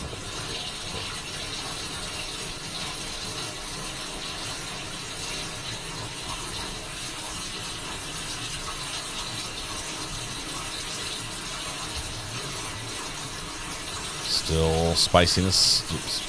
Still talking with the judge. Ooh. Mr. Allen not happy, shaking his head, not liking the ruling here. And headphones are about to come off. Here we go. So you remember, members of the jury, in my preliminary instructions, maybe, that one of the things that could happen is a judge strikes the answer. So the last answer is stricken. The last answer is stricken because it called for a yes or no answer. The question called for a yes or no answer. And it was specifically phrased that way. And then the witness, they had misinterpreted the question, I don't know, but the witness did not answer yes or no. She gave the answer. So that answer is stricken. You should not consider it as part of when she was told specifically not case. to. Now, I'm going to allow defense counsel to what we call voir dire the witness. And we get the VD. Here we go. There we go. We got VD, guys. Are you excited about that? Thank you, Your Honor. We shouldn't be, but In your training, you said you didn't have any ballistics training, correct? I have ballistics training in the sense that it's part of forensic pathology training, but not in the sense that I'm a ballistics expert. And there are all different types of weapons, correct? Yes. Handguns and rifles, correct? Yes. And there are high-powered handguns that are out there. Are you aware of that? Yes. And you're trying to testify that a high-powered handgun could have not produced this type of injury? I guess it's possible. Okay, but you formed an opinion, and I'm trying to figure out where you're getting this opinion. In a lot of your cases, you might have been given the variable of what gun is suspected to be utilized in a shooting, correct? Yes. As a matter of fact, you get a narrative, and there's one in this case where a detective or an investigator puts out there what they believe might have happened, right? Yes. So sometimes when you're forming opinions of types of wounds, you're being provided the information of what type of gun it might be. Isn't that true? Correct. But you weren't trained in distinguishing all the different types of guns and the wounds that it's capable of producing, correct? Not all of them, no. Okay, and there's a lot of guns on the market. Would you agree? Yes. And would you also agree that distance can make a difference of how the wound might look, correct? Yes. And the caliber or the type of bullets that come out of a gun, shotgun versus a BB gun, obviously would be different, right? The types of wounds that you could expect to see. Can you repeat the question? That bullets can make a difference on the type of wounds that might be seen by you. She doesn't know. The size of the bullet? Yes.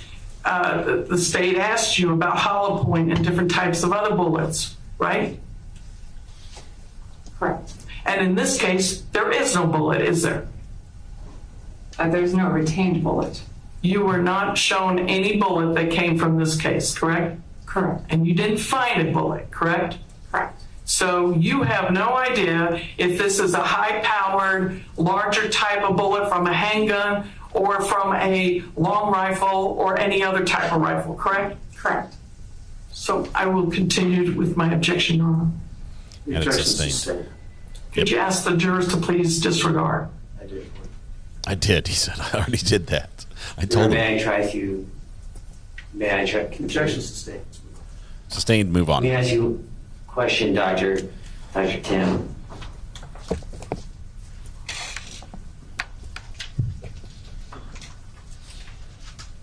Would this injury be consistent with a weapon, a gun? Can you just agree to that? Would this be consistent with a weapon, a gun? Yes, this is a gunshot wound. The cause of death is a gunshot wound. And did you find in your analysis of the skin or clothing any kind of residue around the injury or entry and exit or clothing that you may or may not have? Did you find any gun residue?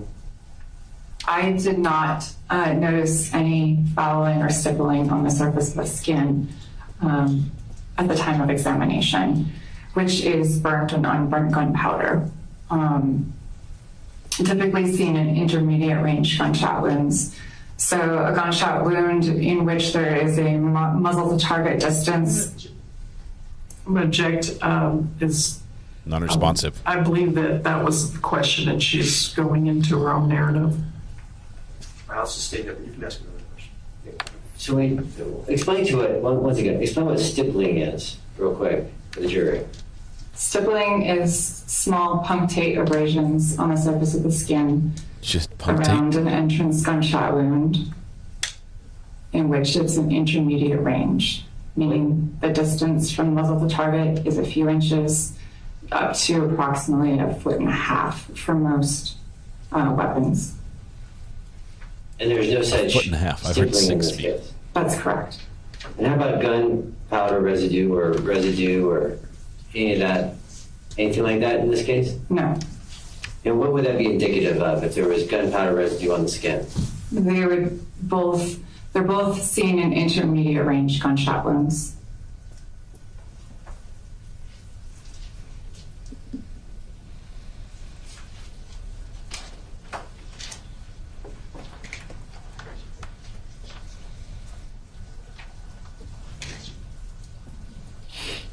I want Let me to have ask someone about ask her what a long range correlating in your gunshot wound experience. What's is. the term correlating? What's the distance? Refer to?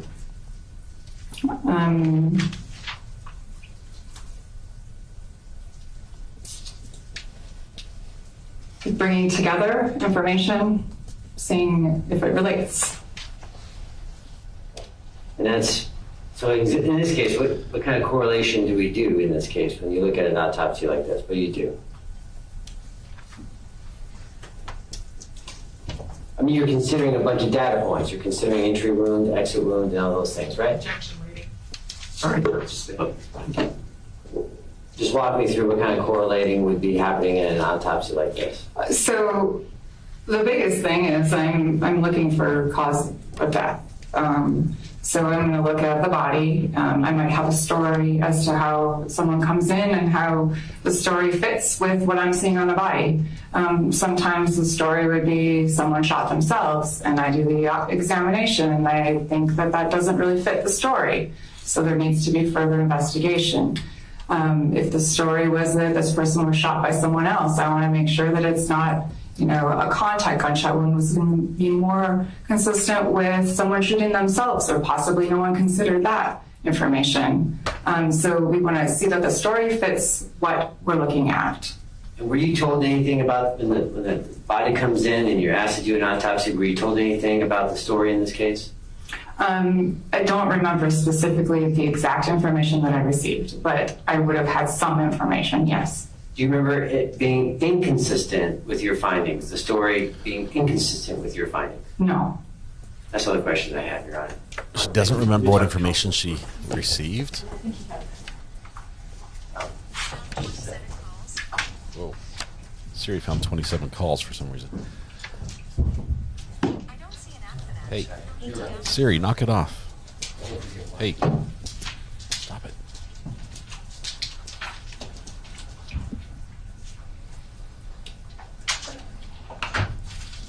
Red Pen, this is an astute observation. She is very smart. Doctor, if I may, Your Honor. On the gunshot, the injury and the damage to this person, how impactful is this on a victim's ability to survive it, or the length of time to survive an injury that you saw?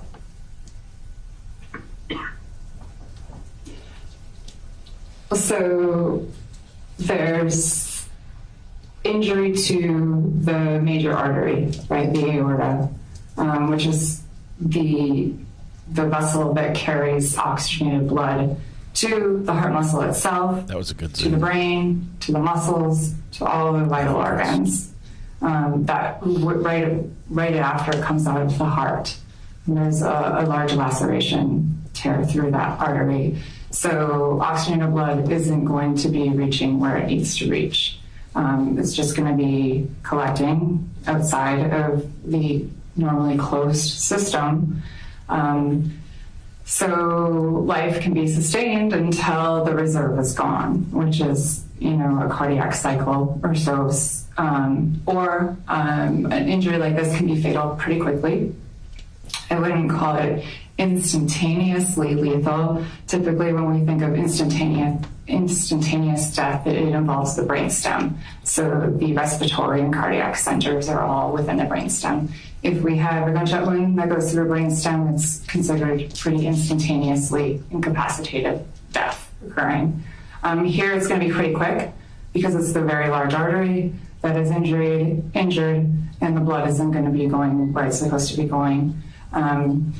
Maybe function retained for a few minutes. It's really hard to know. There's so many variables that go into each person. The underlying state of health, what the person was doing prior, so many different things that play into that, and really no way of studying multiple people getting multiple gunshot wounds and this type of injury. So an estimate would be, a few seconds to a few minutes. A few seconds to a few minutes? Correct. Can an individual, in a few minutes, can an individual continue walking like normal or running like normal for a few minutes, or is it death within a few minutes? You understand the difference between the two? I do. And both of those are are possible. Are they on that, on the distance and the time of death? It depends upon the victim, right? Correct. And there's no way of knowing about, would there be a blood trail? Would this kind of injury cause a blood trail? Potentially. There are two defects from which blood could leave the body, right? There's an entrance wound and an exit wound. So if the blood was leaking out of either of those wounds and the person was moving, there could be blood on the ground, or he was clothed, so it could just be being absorbed by the clothing. Many things that I don't have an answer to. I don't know. But he could, the victim could have been stopped in his tracks and collapsed also. Yes. Could the victim talk with this type of injury? Potentially.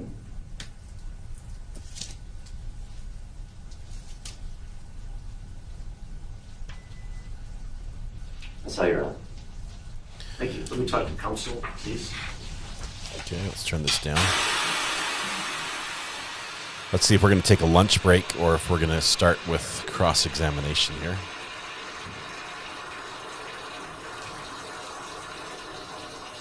Sometimes it sounds like we've just had a lavatory microphone going, and other times it seems like we're boiling water or running a hose in the kiddie pool.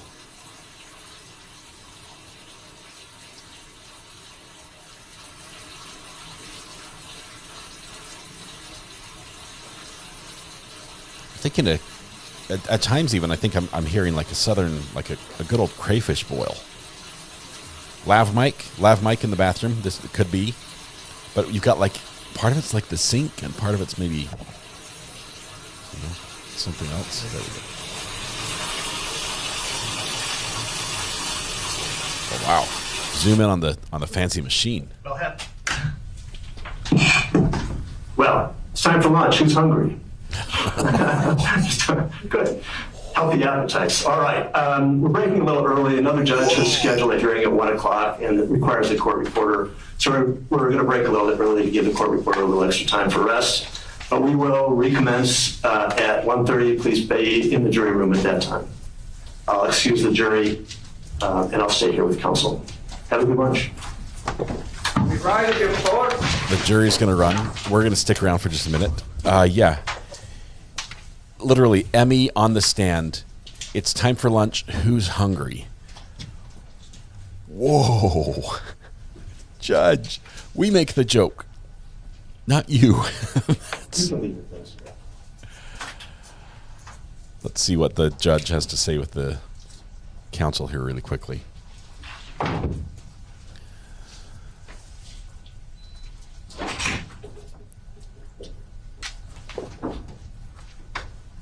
Jury's leaving. The witness is standing at attention in the middle of the well.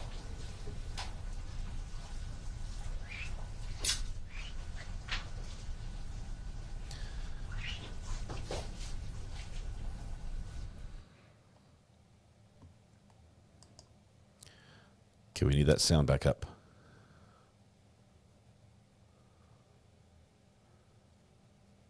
Doctor, I'm sorry. Doctor, is it Tim? Okay. Your excuse for lunch, if you be back at Dr. Tim, leave.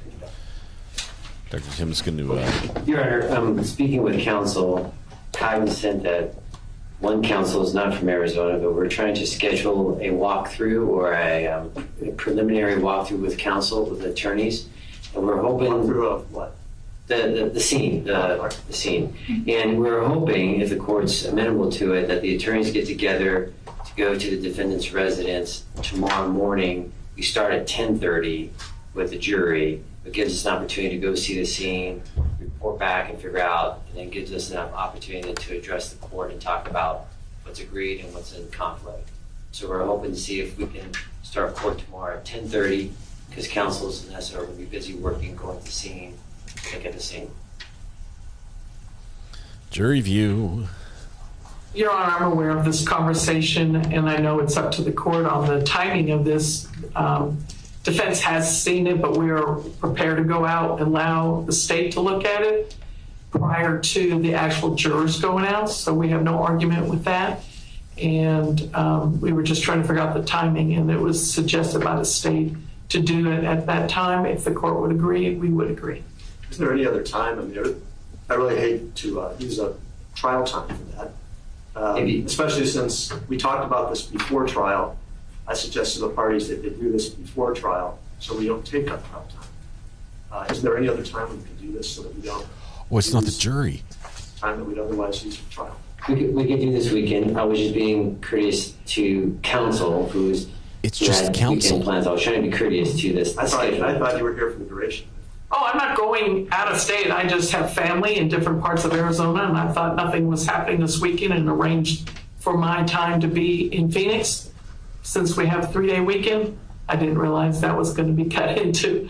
So I also suggested we leave. 3-day weekend. Well, you don't have a court on Mondays, so it makes it a 3-day weekend for me.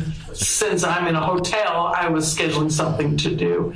I have another alternative suggestion that we leave at 4 and we go directly from court out there. It's my other thought process, allowing the state to see it.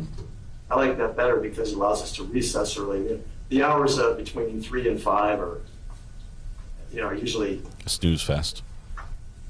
When people are a little tired and they're potentially less attentive than they are in the morning. So we could. When is it getting dark? At 6:30. Somebody ask Siri. Does that work? That works for the state. Yes, for us too. Your Honor, as long as it's not today, we do have 2 witnesses today who have scheduling issues, so we just don't want to run into a scheduling issue today. All you folks work it out. I think that's a better suggestion, just because it's a better time of day, and the jury's never disappointed on the excuse or whatever. So let's try and work on it. Right. Okay. Perfect. We can discuss it. We'll come back after lunch. Very good. We're in recess for lunch. We'll be back at 1:30. All right. We're going to lunch. We'll be back at 1:30 Arizona time. So that's cool. So okay, what's going to happen? Apparently, the state wants to see it before the jury sees it. They'd like to preview the field trip. And I don't know how it's going to go down, what it will be like, but it looks like defense has already been out on the property, and they're like, yeah, we've already seen it. We're fine with the defense or with the state getting to see it. The state wants to go out. The judge says, no, I don't want you to go out during court time. I don't want to waste time. We could be in court where the jury could be here. Instead, let's do it at the end of the day and sort of like excuse them early, and then we'll head out to the ranch. And what do you do? What do you do with the ranch? Ride the horses? Yeah. Just wrong answers only. What could go wrong while they're out there at the ranch? I mean, can you imagine if the jury is brought out there and then they show up, they pull up, and there's like, I don't know, some other trespassers on the property and things going on. It's like, I'm not sure if they're really going to benefit. This is the desert. This is a ranch. This is the middle of nowhere. Okay, what? Eaten by a horse? Somebody gets bit by a snake? A Gila monster? I don't know how to say that. What are those little Gila monsters? Those poisonous lizards? Another Becky Hill moment. I mean, we could get really bad. Rattlesnake bite to the juror. I think that's going to be worse. We might have to add a snake to the. That's why I guess we have alternates for this very reason. It's like, well, we lost a couple jurors out of the ranch. We've informed their families they died doing a public service. So, and you're the alternates. You're now on the jury. They find the bullet. So I was like, have you looked over? Hey, what's this? Oh my goodness. Will they meet the dogs? I think they will. Does the defendant be like, hey, once you're done, stop in at the house. We've got cookies and drinks. Do the neighbors show up? Do people protest? I don't know. I just don't see. I can see in the Alex Murdaugh trial, I could see why it was important to have a jury review. There was so much measurements and positions and what you could see and where things were. That was this. But here we've got brush and trees. It's like, well, there was grass here and there were leaves there, but other than that, it's pretty much looks like everything else does for the next 20 miles. Okay, there's not much else that's going to be out there. I mean, say What happens if Border Patrol is like it's doing some maneuver if they're out trying to catch some bad guys, and some drug smugglers are coming through. Do they witness a shootout? I think many things could go bad. They might see the blimp. I can tell you what they're gonna be able to determine is they're gonna look. They'll stand on that spot and they'll look and they'll see if they can see the wall. Every single juror is gonna look and be like, "Oh, there's the wall. I can see it way off in the distance. Is that what it is?" But they're still trying to decide if the jurors get to go down and see where the wall ends, where the hole in the wall, so to speak. Not that, but the end of the wall. But confrontation with a group of immigrants may be possible. Anyway, all right, we're gonna take a lunch. Not that hole in the wall, Greeners. I don't want that any hole in the walls on the map or on the thumbnail. All right, we're gonna take a lunch. Looks like Chad Daybell is still going strong up there in Idaho. Let's pop in real quickly. Accurately would represent the way you feel, and that's on question 6. You elected option C. And that reads, I generally favor the death penalty, but I would base a decision to impose it on the facts, law. Yeah, so they're still questioning jurors individually, trying to get a few more in that pool that'll make it to round 2. It's pronounced with an H, Gila monster. Then why do they put a G on there, PJ? I'm more of a literalist. All right, we're going to go ahead and break for lunch. I'm going to get a bite to eat. We're going to come back with the afternoon session of the Arizona trial. A little bit of spiciness happened. We still have the cross-examination of this witness to go over. I think the state's done, right? The state's done with the medical examiner. Now we're going to have some cross-examination. And I think there are a few areas that could get spicy as they explore this. And she sort of leaned into a theory that she thinks works with this that they might try to hammer away at and chisel away at because of her expertise and what she said already. So good stuff. All right, let's do that. I don't have any food for lunch either. I don't know. I might cook some rice and open up a can of beans. Beans and rice. It sounds delicious. I actually enjoy it. I actually enjoy beans and rice. Yummy dish. On toast, maybe. All right. Street tacos sound delicious. I'm not having those, though. We'll see you guys on the flip side. Tonight, when you go home, please hug the people you love. Smile at someone, make their day just a little bit better. And please stay safe till we go live again, which will be at 1:30 Arizona time. What time is that our time? East Coast. Can somebody help me out? It's let's see, it's 3 o'clock right now. Is it? Do we have it? 4:30? 4:30, Paul-A-Mac? Gonna have time to run to the store. All right. We'll be back. We'll be back about 4:15 then. So I'll put the thumbnail up if you guys want to continue chatting in there. I'll make that available. First person chat, as always, wins the internet. If you would like that to be you got to be there quick because Lee is on it like Blue Bonnet. And she's done a good job today. Congratulations, Lee. Selena, you did well this morning as well. We'll see who gets it this afternoon. All right, be good to each other. We'll see you after the lunch break. 4:30 Eastern time, 1:30 Arizona time. Be good, guys. See ya.